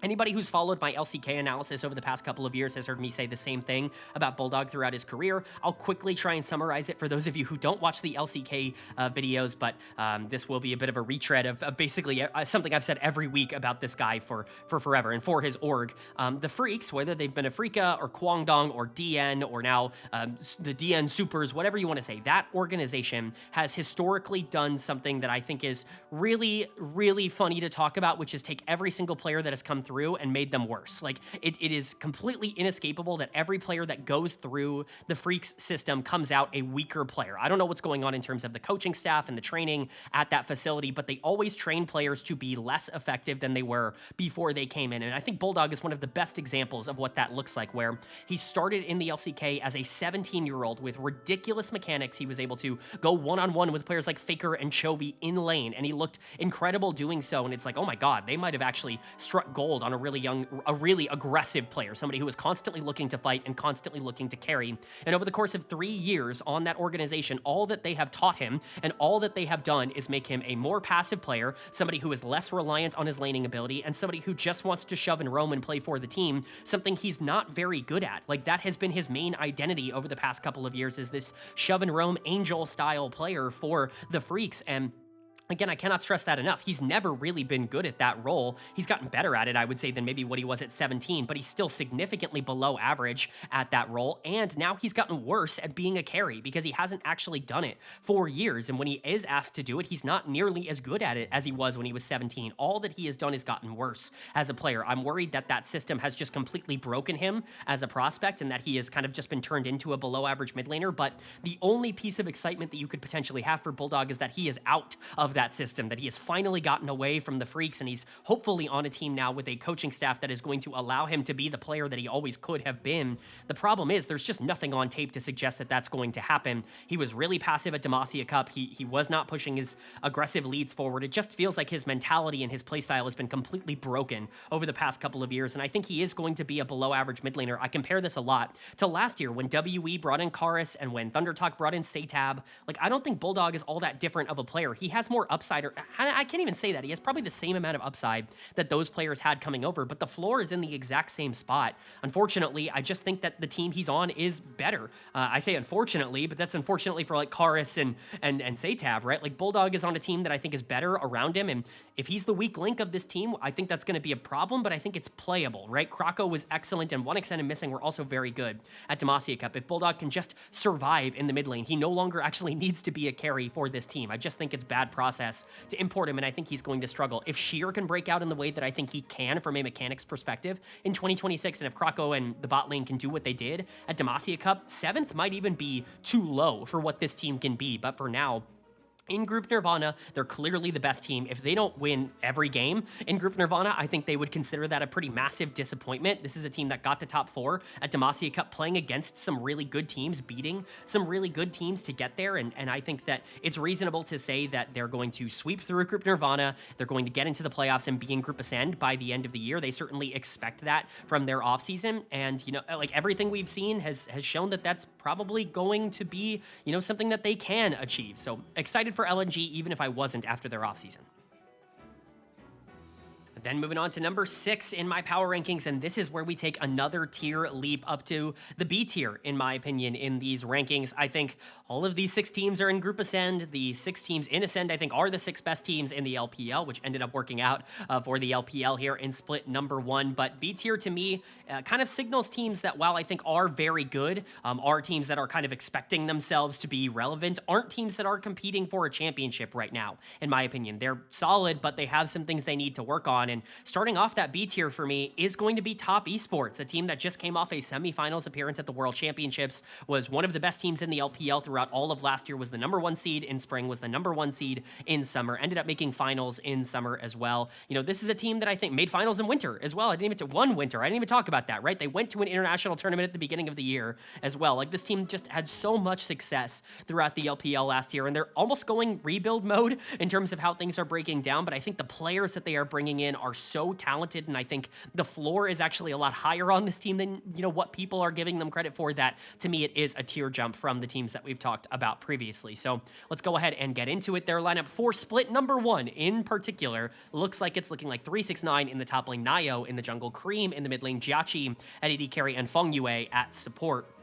This is obviously not what the lineup will look like throughout the rest of the year. Jackie Love very much still on this team as the AD carry, but he is taking some time off. We talked about it a ton on the LPL broadcast throughout last year, where this guy was going through a ton of health injuries. He couldn't really hear a lot. You know, he had ear problems. Like, there was just so much going on for Jackie Love. He needed a break, and he is taking it at the beginning of the year. Same thing with the support position. You know, Hong is still technically here under contract. He is, you know, on Top Esports if they did want to play him, but they want to promote Feng Yue. And you know what? I'm going to talk about this. If this is Feng Yue's like audition for Top Esports, this team is probably better off just going with him. I'm really high on him as a prospect. I'm, you know, very intrigued to see how this breaks down, but this is going to be kind of a trial split for Top Esports. I think if they are a team that somehow competes or in some way, shape, or form competes around top 4, you know, that's probably enough to say, hey, with Jackie Love back, you know, what are we looking at? Jiachi might go to another team, all of that stuff, and we can roll with Nio and Feng Yue.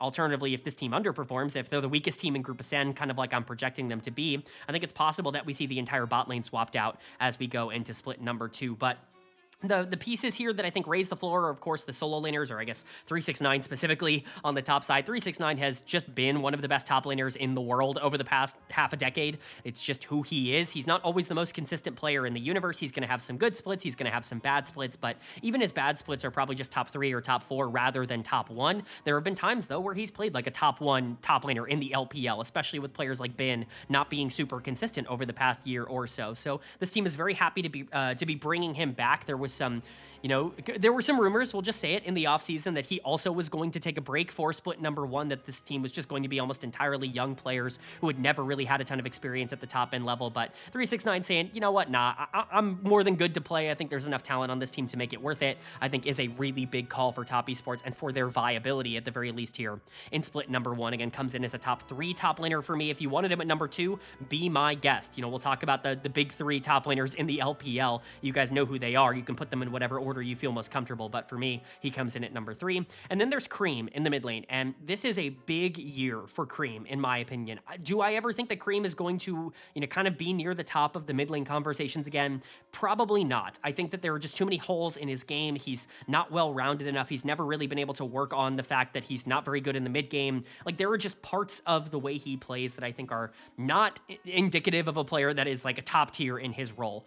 Do I think that this is a year where he can prove like, hey, I still deserve to be on a team that tries to compete to win the LPL? Yes, because this is a big leadership and like veteran type of role for Cream now, as he's the only other player besides 369 who was starting for this team last year. He needs to be an upper tier mid laner, and even if that just means him being top 5, he needs to prove that he is in that situation. There have been times where I've considered him top 2 or top 3 in the LPL. I think he does not get enough credit for how well he played in 2024. Again, I think that year is honestly underrated by a majority of fans, even if he did have quite a lot of help, and if the meta was in a really good spot for him, all of that stuff. He still was very valuable to that TES team, and I don't think he got credit for that, but I do think there was some regression last year back to basically what he was on OMG, the year before he came over to Top Esports. And if he is more that as a player, especially with the meta kind of moving away from him, that is a problem. He has a lot of room to carry on this team, and he kind of can be a main character for them in split number 1, which he's never really gotten the chance to do, but it's all of the development that I need to see in the facilitation type of, shove and roam aspect of the game that I think still keeps him out of being a top 3-ish mid laner right now in the LPL. But the other players on this team, they are where the interesting conversations start. Nio looks like he's being brought in as the full-time starting jungler for Top Esports, and I'm all in on this. I think people get the wrong idea about Nio as a player a lot, and this is understandable. I just think people forget that this guy was probably the best LDL prospect in many years. A couple of years ago when he was playing for Top Esports Challengers team, this guy won 2 MVPs. He was a part of the most dominant LDL team that I've watched in Split 1 of last year for Top Esports Challengers, alongside a player that they're bringing up in Feng Yue. And just because he's been on some LPL teams that either have not been very good, like we saw at the beginning of his career with Rare Adam, or, last year when he got to play for NIP and was actually very good, was a carry for them, but had some limited upside and generally was given a ton of resources and was basically made the main character of that team.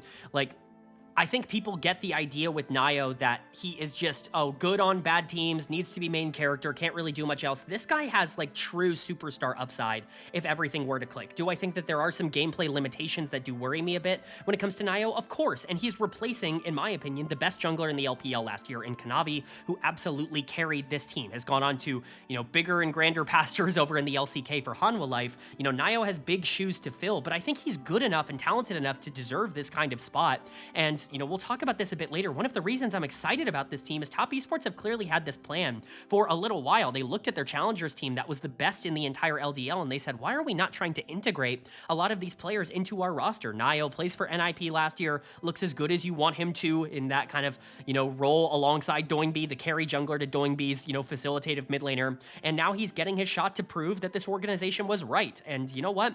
I'm kind of leaning on the side that he's going to be just fine, that he actually could be a pretty big carry for this team in split number 1 alongside Cream. So very optimistic about Nio. I think this is a good move to bring him on. That aggressive style, I think, will be good for Top Esports to have. It's the bot lane that really has a lot to prove. Jiachi obviously kind of playing for his LPL life here. He is not going to be on this team past split number 1, or maybe parts of split number 2. Whenever Jackie Love comes back, he's going to have the starting spot. Jiachi is basically playing for a chance to play for a different team throughout the rest of the year. This is a league-wide audition, but he's been a good player in the LPL in the past. I don't think he's a superstar, but, he can be pretty, dangerous on champions like Kaisa if he's given the opportunity to do so.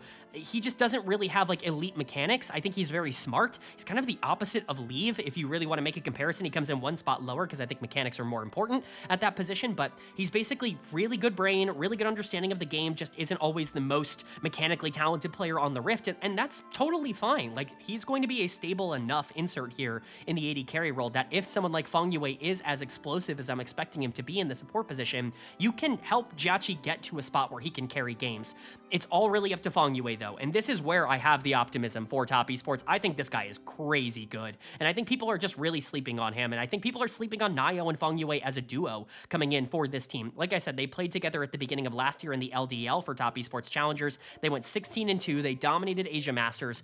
These two, there is no reason to expect them not to come in and be, at least very good and have good chemistry for this team, because they played off each other incredibly well, and Feng Yue was able to carry that over even without Nio in the LDL last year. So I really believe in this guy. He's a playmaker. He can play tank engagers. He can even play enchanters if you really need him to. He's very versatile in a league that doesn't really have any supports that have a ton of clear superstar upside. I think Feng Yue is one of the few supports that genuinely can turn into one of the best supports in the entire league. And if I'm Top Esports, I'm not keeping Hong around. I think Feng Yue is more than likely going to showcase that he has a lot more to give than someone like Hong did for this team last year in a role that's very weak. So I'm excited about this addition for Top Esports. I'm excited about Nio and Feng Yue getting to play together in the LPL. Cream's going to get more responsibility here. 369 and Jiachi, I think, are good players.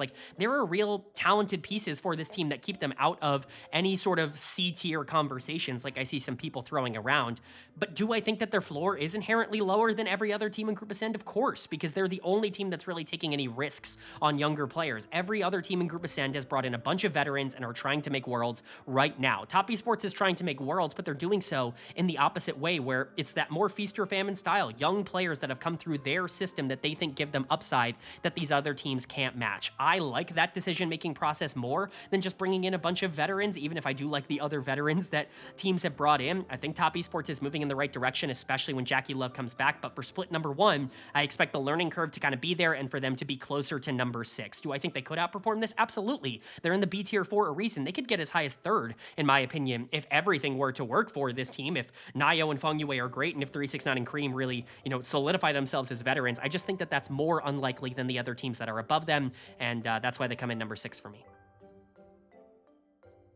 But now we're moving on to number 5 in my power rankings, the top 5 here, and we're still in B tier, but this is a team that does have some things to prove to me. It's Weibo Gaming coming in at number 5 in my power rankings. I think this is the only fair place to put them. Top Esports definitely has a lower floor than Weibo does in terms of what they could potentially be, but also, man, I was not impressed with the first glimpse that we saw of this Weibo Gaming team at Demacia Cup. Obviously, you don't want to take everything from a preseason tournament, but they just didn't really look all that coordinated, and I think that there is some inherent risk to this team because there are players that I really think have some low floors on this roster that could potentially not live up to their own expectations. On the flip side of that, man, are there some high talent players on this roster as well. Some really high mechanics, some really high potential, really high upside type of moves from this team that I'm excited to talk about in that same vein. So let's go ahead and get into it. Their lineup is looking like Zika in the top lane, Jeje in the jungle, Xiaohu in the mid lane, Elk at AD carry, and Erha at support.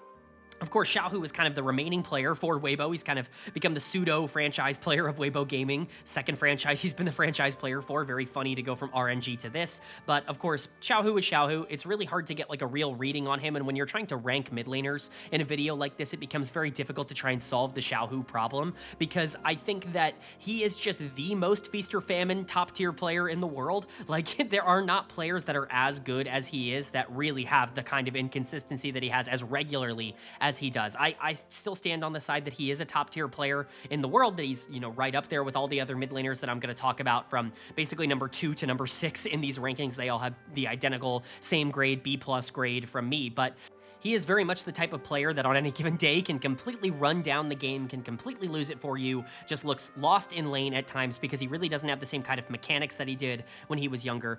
But on his best days, he's getting into team fights and he's 1v9ing. He's making plays that no other mid laners are making in these kind of staggering, more, I guess, almost like stalled, like neutral game states. Like, he is a master at being able to find his way back into good situations in those particular instances, better than almost anybody else in the world. And he will actively win games for his team because of that ability. Again, the problem is that a lot of the other phases of the game are just majorly inconsistent. He's not a good laner. He's not even always a good team fighter, although I do think he's still an elite team fighter. He is somebody who, again, as I've said multiple times already, can change the game, can completely take things over.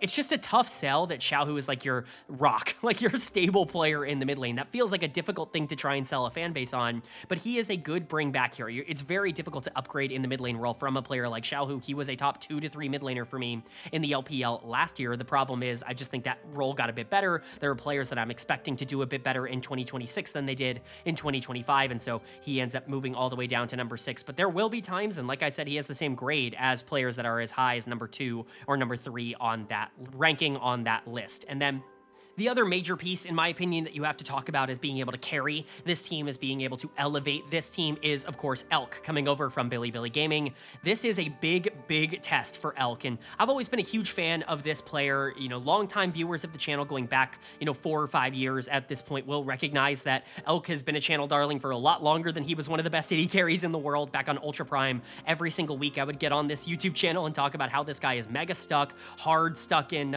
obviously, Ultra Prime's, like, weird system. He had to play with players like Zoom at the end of their career. He had to play, with Xiaoxi as a support. Like, it was just a really difficult situation for Elk to try and carry on, and he was really good on WE before he got himself into that position. He finally gets on a good team in BLG, and he becomes one of the best AD carries in the world consistently for 3 years in a row. This is somebody who is not just a product of the BLG system. At times, he was the BLG system, especially before they brought Knight on. He was unbelievably good as an AD carry, and so I firmly believe that Elk is going to be fine on this team, and that reflects in the ranking. He comes in as my number 2 AD carry in the LPL. There were times last year where I think he played, a little below his own standards. I'm not trying to say he played bad, but instead of being a top 1 or a top 2 AD carry, he was closer to being like a top 5 AD carry, and that's just not necessarily what this team needs from him in the ADC role right now, but if he can just get back to being a main character, being super lane dominant, which I think is his biggest positive trait, is being able to absolutely destroy the 2v2, play really aggressive in the mid game, and just kind of snowball games out of control. If he can be kind of that focal point resource getter for Weibo, like, he's one of the most dangerous players in the world with that kind of play style. People have talked previously about him being like a choker in big moments at Worlds and things like that. I think those people must have not watched the same 2024 World Championships that I watched, because this guy completely outdueled Viper in the quarterfinals to beat Hanwha Life and get themselves into the semifinals in that game number 5, and then he was excellent in the semis, and he was great in the finals as well against T1. This guy knows how to carry games from a winning position. It's all really about getting him in that winning position. He's really aggressive and very mechanically talented as an ADC, but that can get him into trouble because he does try to create things out of nothing. That's going to turn games around in ways that other AD carries can't. At the same time, it's also going to put his team in positions where they kind of have to respond to his aggressiveness and, try to keep him safe. He's a very polarizing and centralizing player, but I think he's the most talented player on this team, and I think that that's a really good role for him. He's kind of built to be a number 1 option in the league. He's never really gotten a full chance to do that with players like Knight around him. Even, the jungle situation on BLG for many years, been on the top side. He's never really been the guy on a roster that's actually good. This is his chance, because I think he is coming in as the number 1 option for Weibo Gaming, getting paired up with Erha, who was obviously on Weibo last year, but, was in and out of the lineup with Crisp and with Hong and just everything that Weibo Gaming was doing in that support position. There are some really smart analysts and casters out there that are really high on Erha, especially players that have had experience playing at a high level in the support position that see a lot in Erha. I'm going to default to them and say, okay, this is the year to prove it, right? But I was always a lot lower on Erha. I think he's a good player. I don't see elite traits in this guy. It's not the same as what I talked about with someone like Feng Yue, not even really the same as what I talked about with someone like Palkia earlier on in the video. The eliteness of his traits is just not it's not there. He's kind of like the 1xN of the support position in terms of prospects, where it's like, I could see him potentially getting to a point where he's above average at everything. He's just not there yet. I think people really want him to be good because support is a bad position here in the LPL, but I just don't think he is yet. Again, I think that there is a chance, a shot, a world where he ends up being, really talented and really solid for this team, and getting to play with Elk in the 2v2, I think is really going to help him. When you talk about his strengths as a player, he is definitely more 2v2 focused, and that is Elk's bread and butter. And I think that's why I like these two as a pairing. I just need to see him really start to elevate the rest of the team and be more of a playmaker in the mid game. Right now, he feels more like a piece of the puzzle rather than the puzzle itself. So I'm excited to see what he could turn into, but I do think there is some risk here, more so than maybe even with other prospects that I think have shown more, in my opinion, elite traits at this level. And then there's the top side, a top side that I think I'm probably a lot higher on than consensus. Zika was trapped last year. Some people might see the number 4 ranking on a player that was just on one of the worst teams in the LPL and say that that's absolutely ridiculous, but go watch those games and tell me they're Zika's fault, and also go watch those games and tell me that Zika is not completely obliterating every single other player in Group Nirvana. It just was the case. He was not only the best top laner in Group Nirvana last year, he was somebody that showed every good thing that he's ever shown on LNG or Invictus Gaming before then. He just was on a team where top lane couldn't really affect the game, and it is what it is. I think getting him back onto a good roster, there's no reason to believe that he regressed at all last year just because he was on a weaker team. I think he's going to get right back into form as one of the better top laners. He is, really solid in the team fighting stage of the game. He's a decent laner. He doesn't really die to ganks, although he can be susceptible to getting dove because he gets pressured in a little bit too much in lane, especially in the early game. That's always kind of been his biggest problem, is that he'll die to setup dives, and a lot of teams are really willing to capitalize on that when they watch tape against Zika teams. But as long as he can get into stages of the game where he's relatively neutral in gold, he is very valuable as a player, and he's got really good mechanics. This is a good pickup for Weibo, and this could potentially even be an upgrade over Breathe if everything were to go right. I think they're actually relatively similar players from a talent perspective. And then there's Jeje in the jungle, a player that I continue to go to bat for. I still do not understand why people will look at the way Invictus Gaming was playing at the beginning of last year and say that Jeje was the problem. problem. I think he was the best player on that team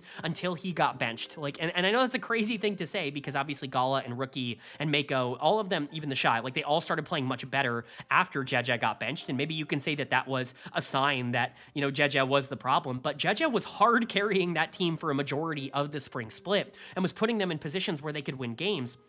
And I just don't think he got the credit for that. I don't think that there were a lot of times where people were talking about how important he was. He goes to FPX and has like a week and a half to try and completely salvage that team's entire season, and he can't do it. Of course he can't. It's a week and a half on a team that's not particularly talented around him.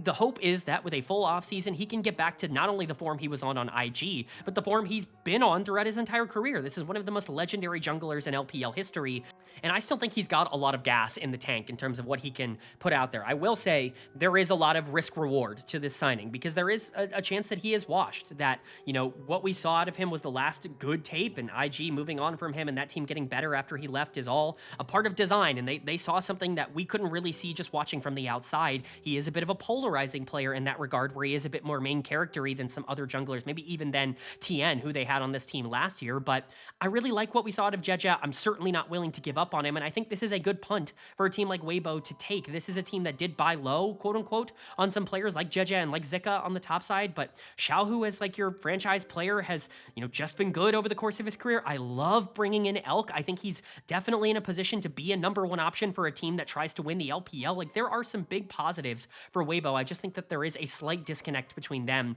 and the teams that I think are near the top. They're pretty close to being #4, and they probably would have been #4 with a slightly better Demacia Cup in these rankings, but with what we've seen from them so far, the risk is definitely there for them to be the 6th or 7th best team in the LPL, which would be a bit of a disappointment. But I'm going to bet on Weibo being able to figure it out and being a competitive, if not, you know, slightly outside of the range of elite kind of team.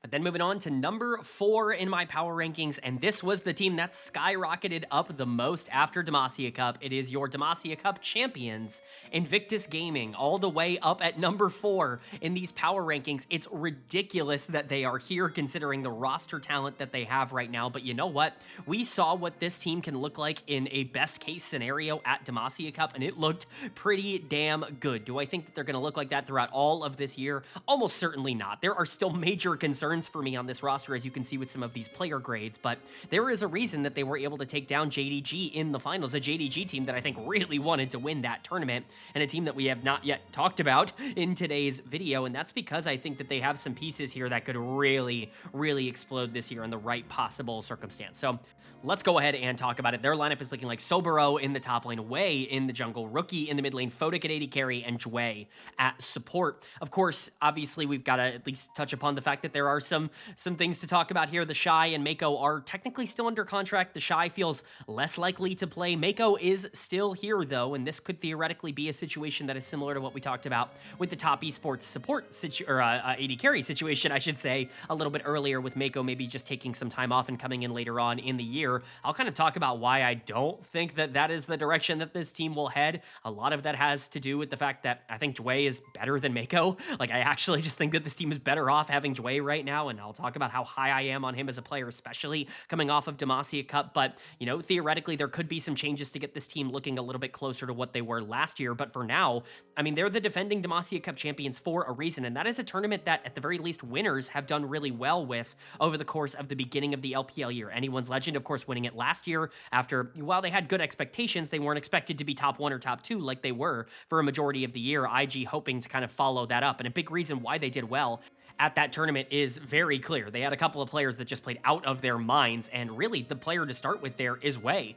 in the jungle. And, you know, I'd be lying if I said I wasn't a Wei hater. I absolutely am a Wei hater. I've been a Wei hater since the RNG days. Obviously, you know, even going back to the E-Star days at least a little bit, although it was very clear that he was an up-and-coming, you know, young prospect on E-Star. But on RNG, I always felt like he was kind of hidden, or at least his flaws were a little more hidden, because he played a style that I think worked for that team really well.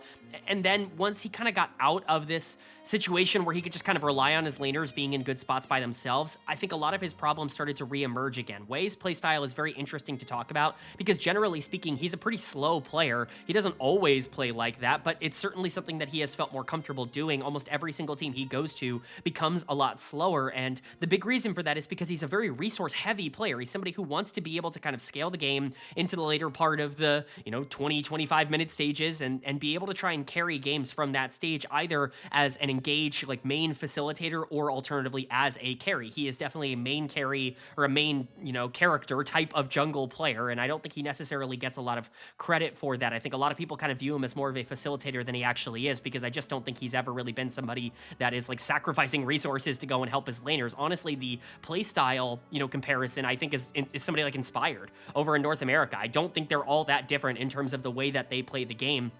The only major difference, I would say, in what we saw in Demacia Cup that gives you some excitement that maybe things are going to change up and maybe get back closer to what they were, before the RNG slowdown ended up really happening, is that he actually was a lot more aggressive in terms of trying to fight around neutral objectives at Demacia Cup, and that's what really ended up working for the team. He's still never going to play for his laners. It's just not something he does. He is not somebody who wants to sacrifice his own resources in order to get his laners into a good spot. He just, again, doesn't really do that as a player. But if he is going to at least use the resources that he's generating to try and skirmish more over neutral objectives, well, things look a lot more interesting, and that's what he was doing in the play-in stage at Worlds. That's what he was doing at Demacia Cup. It really does feel like something has clicked for him mentally in terms of, at the very least, being more aggressive with where he is on the map, and that's what he needs to do, and that's what gives you excitement, right? He comes in as a top 5 jungler for me. I'm still lower on Wei than I think a lot of other people are. I don't think what we saw at Demacia Cup is going to be repeatable for the entirety of a split, but he was arguably the best player at the entire tournament,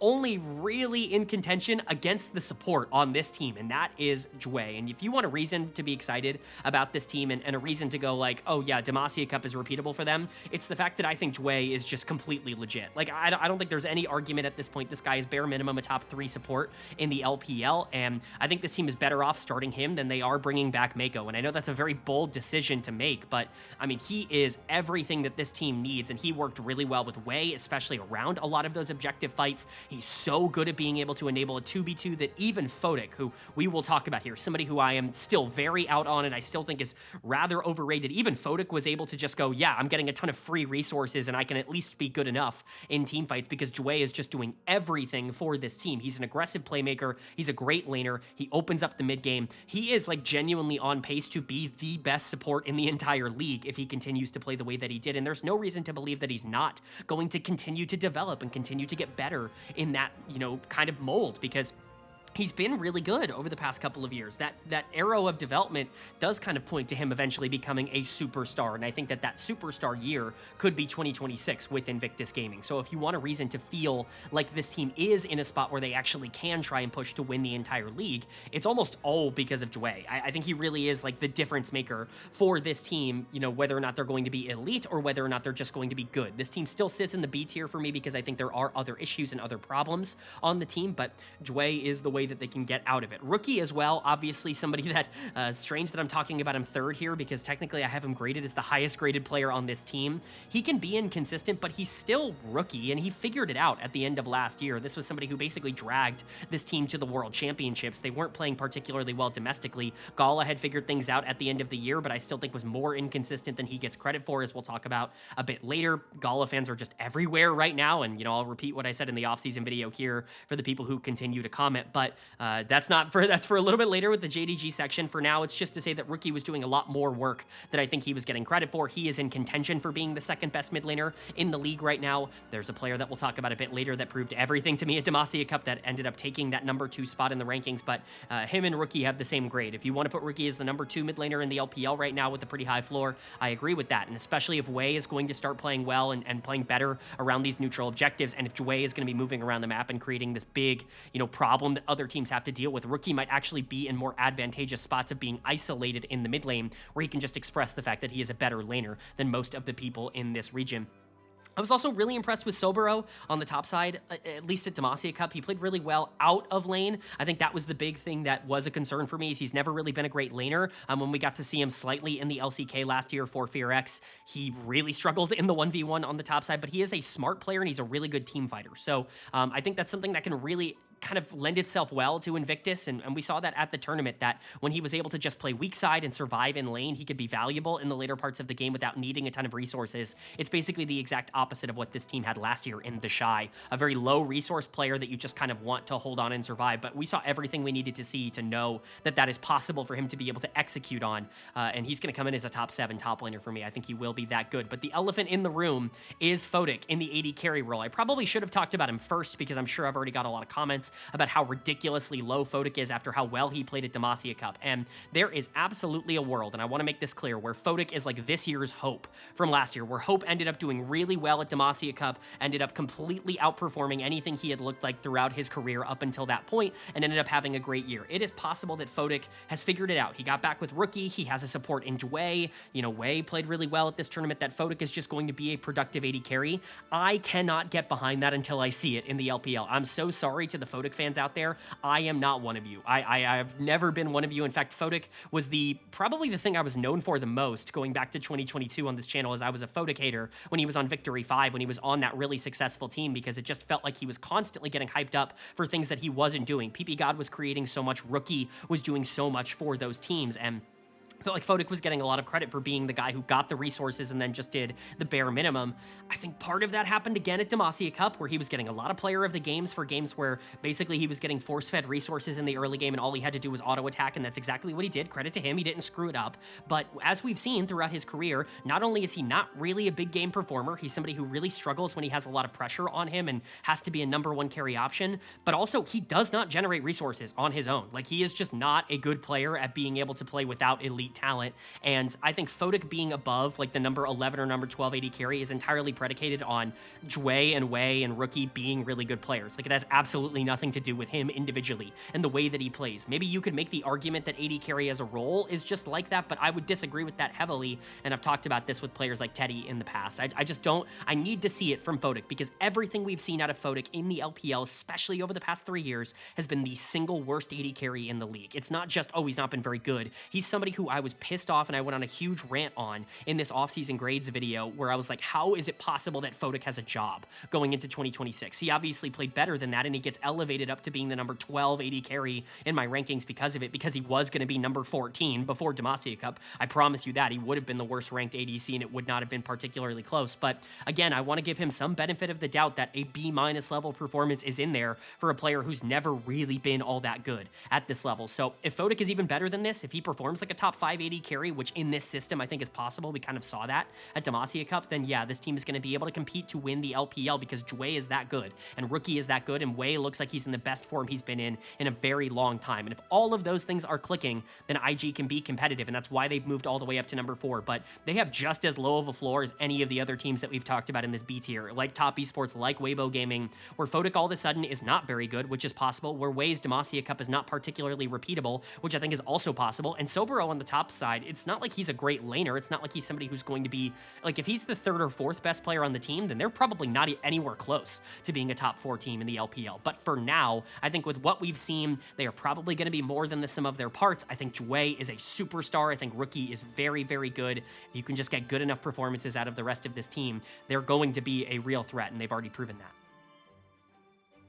But that's going to bring us to number 3 in my power rankings, and this is a team I've been itching to talk about after Demacia Cup, because I think I am all in. I'm as excited as I possibly can be here on this team. It's JD Gaming. This is a bit of a tier jump for me. We talked about the B tier teams. Well, this is the jump into A tier for me, and I know that might surprise a lot of people, because we just talked about the Demacia Cup champions, but IG still have things that I'm worried about, reasons to consider them potentially, you know, not favorites to go in and like compete here. But I think JD Gaming are kind of on their own in what I would consider an A tier, that is teams that I'm maybe not predicting to win the league, but if JDG won the league this year, if they were the best team in the LPL, you know, this is the first team where I would not really be all that surprised if that was the case. So I'm really excited to talk about it. Let's go ahead and get into it. Their lineup is looking like Xiaoshu in the top lane, Junjia in the jungle, Hongqiu in the mid lane, Gala at AD carry, and Vampire at support. This is a really fun team to look at in terms of upside because there's a really nice mix of players that could continue to grow and develop into something big like Xiaoshu and Hongqiu and Vampire, and then players that are just really stable and you know what you're going to get like Junjia and like Gala. I'm really excited to see if they can get the most out of these players. I think playstyle-wise, we saw everything we needed to see out of them being able to connect as a unit, as a roster, and you know what? Like, the talent is real here, and the player I want to start with is Gala because he is definitely the one that I think I have something to say on the most, if that makes the most sense. Hongqiu, I promise, we will get into. He's ranking as my number 2 mid laner from day number 1 here in the LPL, and I think he's more than earned that ranking. But for Gala, I had a lot of people comment on my offseason grades video that I have to imagine just didn't listen to me talk. And it really does get a bit frustrating at times. I mean, if you're 2 hours into this video, then you're probably at least a fan of the content that I've been putting out, so I can rant at least a little bit. It does get a bit frustrating that people just look at number on screen and don't really, like, actually listen to what I say, because I feel like I addressed basically everything that everyone complained about in the comments of that video, where people are like, how is Gala a B+? How are you possibly putting him, not as an A- or an A? And I think I actually explained myself pretty well in that video, so I'm going to basically repeat what I said. I think the hypocrisy surrounding Gala is really interesting. People were calling for this guy's head in split number 2, talking about how he was, the player dragging IG down, and about how they might need to think to replace the bot lane of Gala and Mako, and I was kind of defending him on this team, and then, he plays pretty well at the end of split number 3 and looks really good in playoffs and going into Worlds, and really ramps up, plays the best league he had played all year long at the end of the year, and now all of a sudden everybody with recency bias is like, Gala's the best AD carry in the LPL, he's one of the best AD carries in the world, and it just feels like people have goldfish memory when it comes to this guy, and that's why I use the word hypocrisy, because the same people that were saying that this guy needed to be replaced, he has 5 good games, and all of a sudden he's the best AD carry in the LPL. It just doesn't feel like good analysis coming from a lot of people. He is a very good AD carry, and I'm very hopeful, and I'm pretty encouraged that what we saw at the end of last year is more of what we're going to see this year, which puts him closer to that top 2, kind of section. He's not top 1, which we'll talk about. There's a player that we have yet to bring up, and number 2 for me is Elk, who I think has been more consistent than Gala over the past couple of years, but Gala's right in that conversation. He comes in as number 3 for me. This should not be considered an insult towards Gala. I just don't really the narrative surrounding him as a player has gotten completely out of control, and I just don't really understand it, because again, the same people that were calling for this guy's head in July of last year, by October were, screaming at me in the comment section for ranking him too low. So it just is what it is. I have faith in Gala. He's basically Gumayushi. Like, he's Gumayushi, but like 90 to 95% of him, right? I think Guma is a better player than Gala is, especially because I think Guma has consistently gotten better, but Gala is that kind of playstyle. He plays a very similar game where he can carry and be the focal point of a team if he needs to, but he's one of the more consistent weak side AD carries in the entire world, is very good at being a secondary or a tertiary carry for any great team that he's on. He's just a very good player to have if you're trying to win the league. He's not going to be that elite A kind of AD carry, though. He doesn't really have that in him, at least over long stretches of time. On any given day, he can pop off and carry, but he'll have mistakes, he'll have inconsistencies that just kind of leave him out of the MVP conversation in that same kind of way. So Gala comes in pretty highly rated, but still as my number 3 AD carry. Now let's get to the pieces I'm excited about. Junjia and Hongqiu in the middle of the map. Hongqiu was incredible at Demacia Cup, and this is a player who I was already all in on. People were talking about how, Hongqiu, was the more inconsistent piece, and did you even watch the LCP? Because Hongqiu had, good and bad moments. I get it, man. I went back and watched almost every single game he played last year just to make sure I had as strong of an opinion as I could possibly have on him as a player. Let me reassure you, there is nothing on tape that would indicate that he is not ready to be one of the best mid laners in the LPL from day number 1. He's got it all. Like, he does everything at a high-end level. He's a very good laner. He knows how to dumpster people that he's better than mechanically. He is able to take a step back and be more of a facilitator if he needs to. He knows how to go neutral even in winning matchups if he doesn't have the map pressure. He's super smart with the way that he plays his rotations. He's just built for the modern game. This guy is a superstar in waiting. If this guy was an MVP caliber player day number 1, I really wouldn't be all that surprised, and I think I underrated him in the grades video by giving him a B+. I think this guy's going to be closer to an A or an A-. I think he is the second best mid laner day number 1 in the LPL, and I think he's the star of this team. You can say what you want about Gala being a great player. Hongqiu is the player that is going to be played through the most, and he is the reason that this team will do well if they do well, and him, potentially not being what I think he is would theoretically be the reason that this team underperforms, but I would just be really surprised at this point if Hongqiu was anything other than one of the single best players in the LPL throughout this year, and I think this is a monumental get for JD Gaming. And getting Junjia as well is also a fantastic addition reason, because the consistency in the jungle position right now in the LPL is negative. It's 0. Even a lot of the other players that are around this spot. I mean, Monkey was at number 4. You have players like Jeje and Wei at 5 and 6. Like, Junjia being a player that, yes, he's not the most dynamic, explosive carry in the world, but knowing that game in, game out, he is one of the smartest players in League of Legends history. He's always going to be able to read the map well and adjust well in game, and he's going to be able to find ways to get resources onto the right carries. Knowing that you have that in the jungle position is so much more valuable than whatever upside you get out of a lot of these other inconsistent players. I think this is another fantastic get. He is the pinnacle of like a consistent, smart, like strategic player that just elevates the rest of the team. He reminds me of Peanut in a lot of ways. I've talked about that for years on this channel, and I'm just really excited for JDG to be bringing these two in because I think it's going to work out. And I think we already saw at Demacia Cup. It is working out for this team, but you've got some pieces that can also grow with this team. Some young Chinese talent that are finally getting some real big opportunities. Xiaoshu,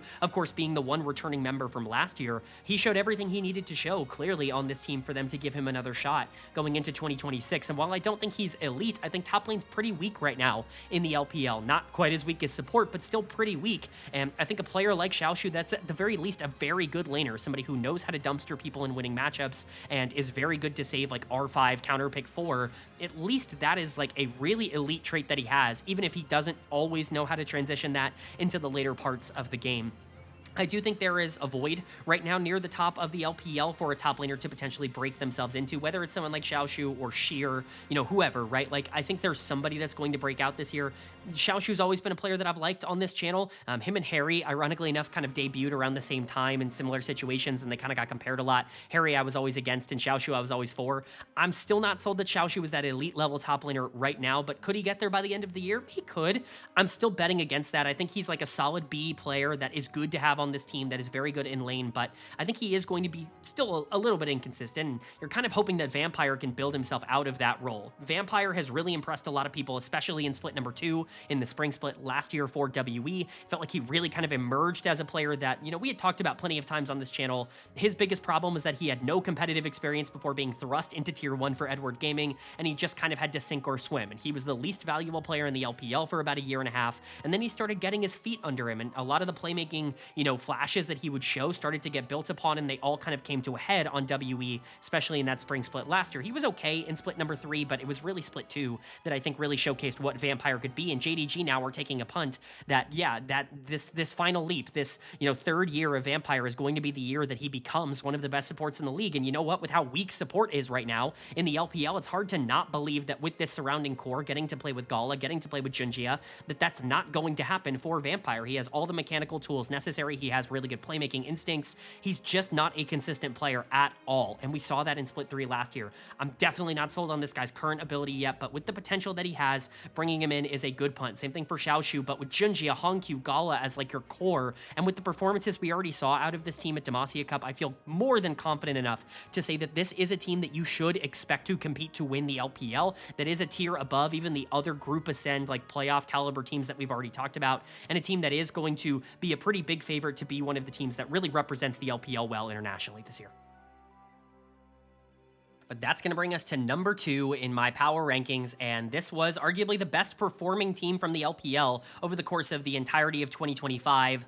It's anyone's Legend, an organization that I think has had a lot of chances to potentially try and build good rosters, and it's never worked out until last year where it finally came to fruition, and they were great. They were everything that they needed to be. Tarzan was the MVP caliber player everyone wanted him to be. You had great performances out of players like Hope and Kyle that really broke through. Shanks had the best year of his career. Flandra had a really nice bounce back after a terrible 2024. Like, AL just kind of worked, and now they're running back all 5 members of their starting roster, but the notable change here is the coaching staff. Tabe is out. He goes over to JD Gaming, who we just talked about, and you just have to hope that they can maintain that level of consistency without Tabe being able to, you know, kind of right the ship, if you will. I have a lot of reasons to believe that they will, which is why they rank above JDG, but we'll go ahead and talk about that here. Their lineup is still looking like Flandra in the top lane, Tarzan in the jungle, Shanks in the mid lane, Hope at AD carry, and Kyle at support. Tarzan's the main guy here, as he always is. He comes in as the #1 jungler in the LPL for me. You know, still somehow simultaneously, I'm Schrodinger's analyst about Tarzan because somehow I'm simultaneously the biggest Tarzan fan and a Tarzan biased analyst, and also a Tarzan hater online at the same time. It's very funny how both sides of the coin seem to come for me in the comment section when it comes to this player, but, you know, I will continue to say Tarzan's my favorite player in the world. I am very, you know, pro Tarzan. I think his playstyle is the most fun to watch. I think he's always been underrated. I was a big defender of him when this channel first started in 2022 and in 2021 when he was getting a lot of flame. I think he was always one of the best junglers in the world, and I think all he has done since then is prove it. But the reality of Tarzan is that people do not give him enough hate for the inconsistency, and it is what it is, right? Like, he's gonna have 1 or 2 week stretches during the regular season where he just completely runs it down and loses games for his team and is not very good. But if you can live with those, then the rest of the games are all going to be incredibly good, and he is a big game performer for this team. And he's the best jungler in the league, especially with Kanavi leaving. Kanavi would have taken the #1 spot for me, but Tarzan was a close #2, and with Kanavi going back to the LCK, it's no longer a competition. He is head and shoulders above every other jungler in the LPL right now, and for this team to have him, a player that has only ever really, you know, won, like, has consistently been able to elevate teams, especially in recent memory with LNG going to the finals, and then going to Weibo and getting them to a finals and to a world semifinals, and then obviously AL last year, right? Like, this guy, all he has done is consistently make teams better. There's no reason to believe that he's going to regress from that role going into year 2 here with anyone's legend, with that facilitative, aggressive playstyle. The thing that always, you know, really intrigued me about Tarzan is he'll pick a lot of these tankier champions that aren't necessarily known for their carry ability, and then he'll just play them as if they're the most aggressive champions in the entire world. He got famous doing it on things like Zac and doing it on things like Sejuani and Maokai. Now he gets to do it on a variety of weird off-meta picks. I think Malphite is like a perfect anyone's legend champion in terms of how they like to play the game, so excited to see what Tarzan can do in this meta. And then Kyle is the other superstar on this team for me. He is going to come in as the #1 support in the LPL for me. I don't think there's anything left to say about Kyle. He has blossomed into everything we hoped he would be. This was a channel darling back in 2022 on that Sandbox team, and all he has done is grown and proven to everybody, you know, that he is the player that I saw him as in the LCK, and he's done it on a team that really needs that kind of playmaking ability. I'm going to say it. People aren't going to like this take. I think Kyle has a really strong case for being the best performing player at Worlds last year. This guy was unbelievably good at Worlds. He proved to everybody that he is exactly the kind of player that he needs to be as a playmaker, as an engaged tank, like whatever he needs to be. He's very solid in lane as a 2v2. He's awesome at getting resources for his AD carry. You know, basically everything we talked about with somebody like Jue. I think Kyle kind of has that, except he's a lot more proven and a lot more consistent on it. So obviously this team loves to have the Tarzan Kyle combination. Their 2 imports are the 2 best players on this team, and they're the ones that elevate the rest of this roster. You've got Flandra on the top side as well. He's actually coming in as the #2 top laner for me. I've kind of warmed up to Flandra, interestingly enough, over the course of the offseason. It feels like a weird thing to say. Not that I was ever low on him, but when I rewatched a lot of tape in preparation for this video, yeah, man, he's better than 369. At least he was last year, and I think that was very clear. He was great at Worlds. Didn't really have a lot of negative things to say when that was not necessarily the case for every top laner out of the LPL at the World Championships. So for me, he comes in at #2. He's just awesome at everything. He was always a carry-oriented player, somebody who was very lane-focused early on in his career when he was playing for Snake and, you know, LNG and then EDG, right? Like that was always kind of the scouting report on Flandra, but last year he was probably the single best weak side tank player in the entire world. I don't think there was anybody doing it like him as consistently as he was capable of doing it. Ornn and Sion, basically every game that he could play those champions, he played them, and he was the best at those champions in the world. And if that's going to be the case, and you have the ability to win lane like he already showcased last year, yeah, Flandra is going to be just fine. He's still one of the best players in the world. And then the reason that this team is coming in at #2, because a lot of people are probably going to have this team at #1, especially after Demacia Cup, but Shanks and Hope for me. I hate to say I'm not really a believer, but I'm just not really a believer that these two have elite level talent. I think Tarzan and Kyle, even Flandra to a lesser extent, like these are borderline elite level players that should be competing to win the entire league every single year. But Shanks and Hope, I have concerns, man. Shanks, and I don't think people are going to like this. Shanks and Cream are the same player. Like, I will not hear any sort of arguments against that right now. They are identical 1 for 1. And in fact, Cream was better in the playoffs than Shanks was, even if Shanks was maybe maybe slightly better at Worlds, although they were basically the same player at Worlds. Like, one comes in at number 4, one comes in at number 5 in my rankings. That is the difference between the two. Shanks is just an aggressive player who struggles to be able to maintain consistency, who is very meta dependent and hopes and prays that his jungler is in a good enough spot to generate him resources. He is super strong from ahead, and he is very mechanically talented, but he is not somebody that you can rely on to be a consistently elite piece. He will have flashes where he looks like that, like he did at the beginning of last year, but he still has his own individual struggles. And while he might have overcome the problem that he had, the anti-Xiaohao problem that I talked about for many years, where he was a player that just seemingly got worse as the year went along, he kind of overcame that last year and was pretty good in the summer split. He still is not a complete package kind of player. Again, him and Cream are 1 for 1. Everything I said about Cream earlier on in the video for Top Esports, I think about Shanks as well. Just very meta dependent, somebody who needs to be babysitted a lot of the time, and I think somebody that kind of lowers your ceiling as a team, at least from a playstyle perspective.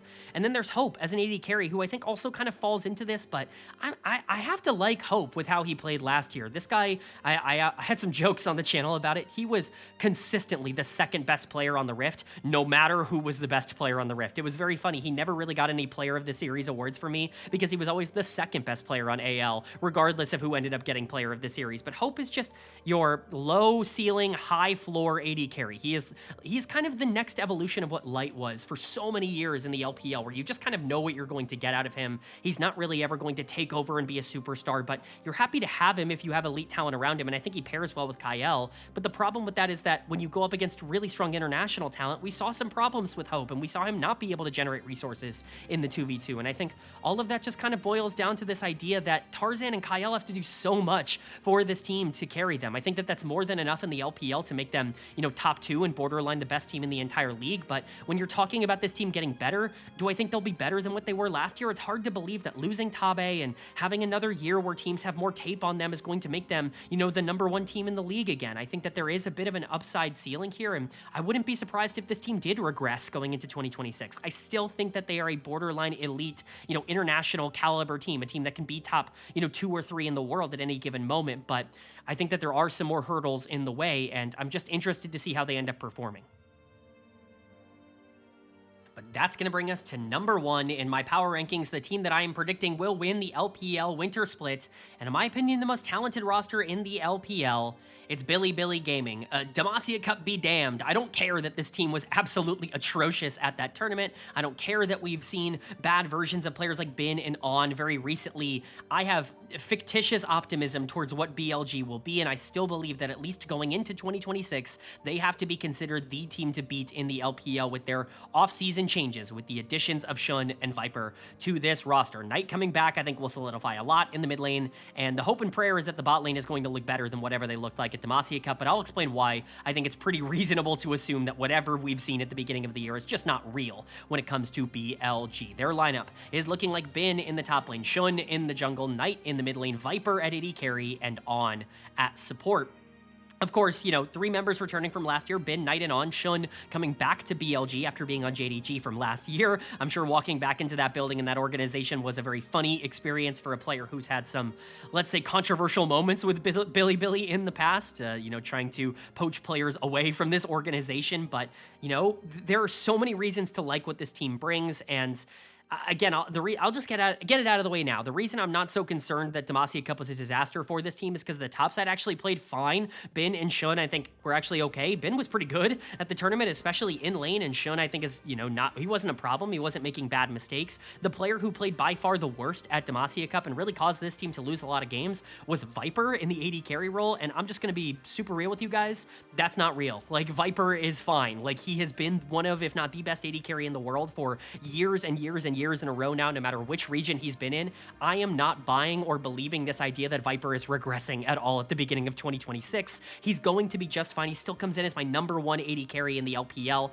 and anybody who watched him in the LCK last year knows that that is not a particularly controversial ranking. He should be the #1 AD carry in the LPL. If he is anything other than the #1 AD carry, something has gone horribly wrong. It's the same thing that happened when Ruler got brought over from the LCK many years ago on JDG. He should perform very similarly. Viper was the best ADC in the LPL when he was here on Edward Gaming and won a world championship representing the LPL. So No concerns about Viper. His play style is perfect for this team. He's very, aggressive and lane focused, and he wants to generate resources early. That's what Elk was at his absolute best, but Viper is even more versatile and mechanically talented. He can play weak side if he really needs to. He's just awesome. He's an excellent player to have. He's a jack of all trades, master of all type of ADC, and they're obviously happy to bring him in. The other player that you have to talk about here, the best player in the LPL, and in my opinion, the second best player in the world, Knight in the mid lane here. He is Knight. Like, if you want to talk about, oh, I'm not worried about BLG being bad at Demacia Cup, yeah, Knight wasn't playing for them. And you want to talk about being the biggest difference maker in the LPL, that is who he is. He's the single best Chinese League of Legends player ever. I will not hear any arguments on that anymore. He has won the most championships. He has elevated the most amount of teams. He's been to a world finals. Like, there's nothing else for that. He's won multiple MSI. There's nothing for this guy to do that isn't win worlds that, that he hasn't already done. Like, that is the best way I can possibly say it. And you know what? Winning worlds at this point isn't on Knight. It's about whether or not the region as a whole can produce a team that is good enough to win worlds in recent memory. But Knight is doing his damn best. He's the best player in the LPL. He does everything at an elite level. You cannot give him any of his signature picks like the Azir or like the Ahri that he's just been completely dominant on. But at the same time, you don't want to give him assassins because he'll take over the game. You can't even let him play passive on control mages because on things like Syndra, he'll be able to completely destroy you. He's just the best player in the entire league, and of course this team having him immediately makes them probably the best team in the league. He has that kind of A+ level impact. And then Bin and Shun on the top side, I'll be honest, they were fine at Demacia Cup. They looked pretty good. Bin's not had the best tape in the world over the past couple of months. We'll just say he was terrible at Worlds, like the single worst top laner from the LPL at the World Championships, which is just a terrible thing to say. And obviously he didn't end off 2025 in a great way domestically either, but I have a feeling he'll be able to figure it out. This guy has been the best top laner in China for half a decade.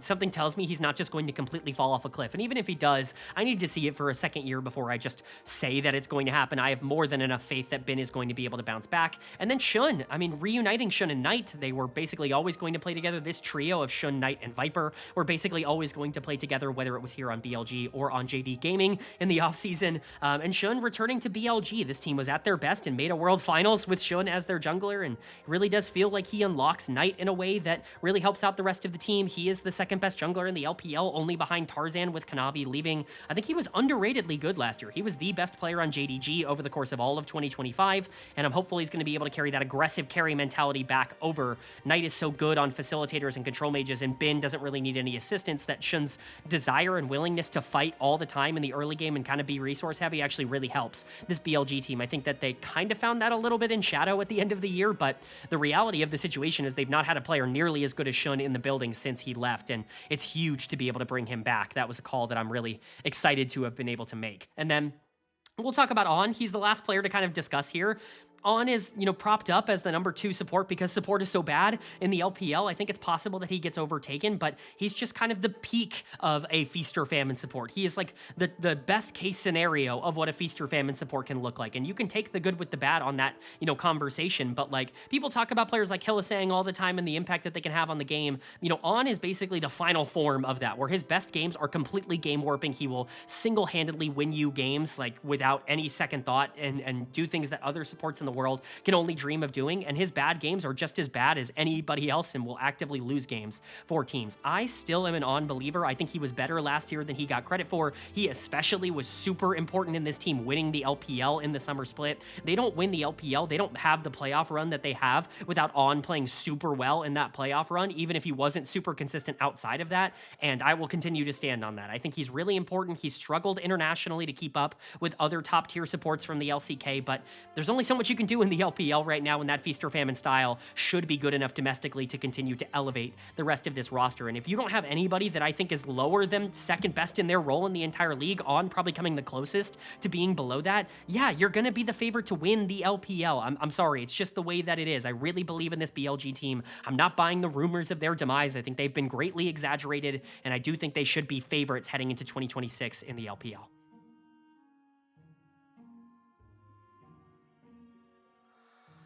All right, but that is going to do it for my LPL Winter Split Primer and Power Rankings video.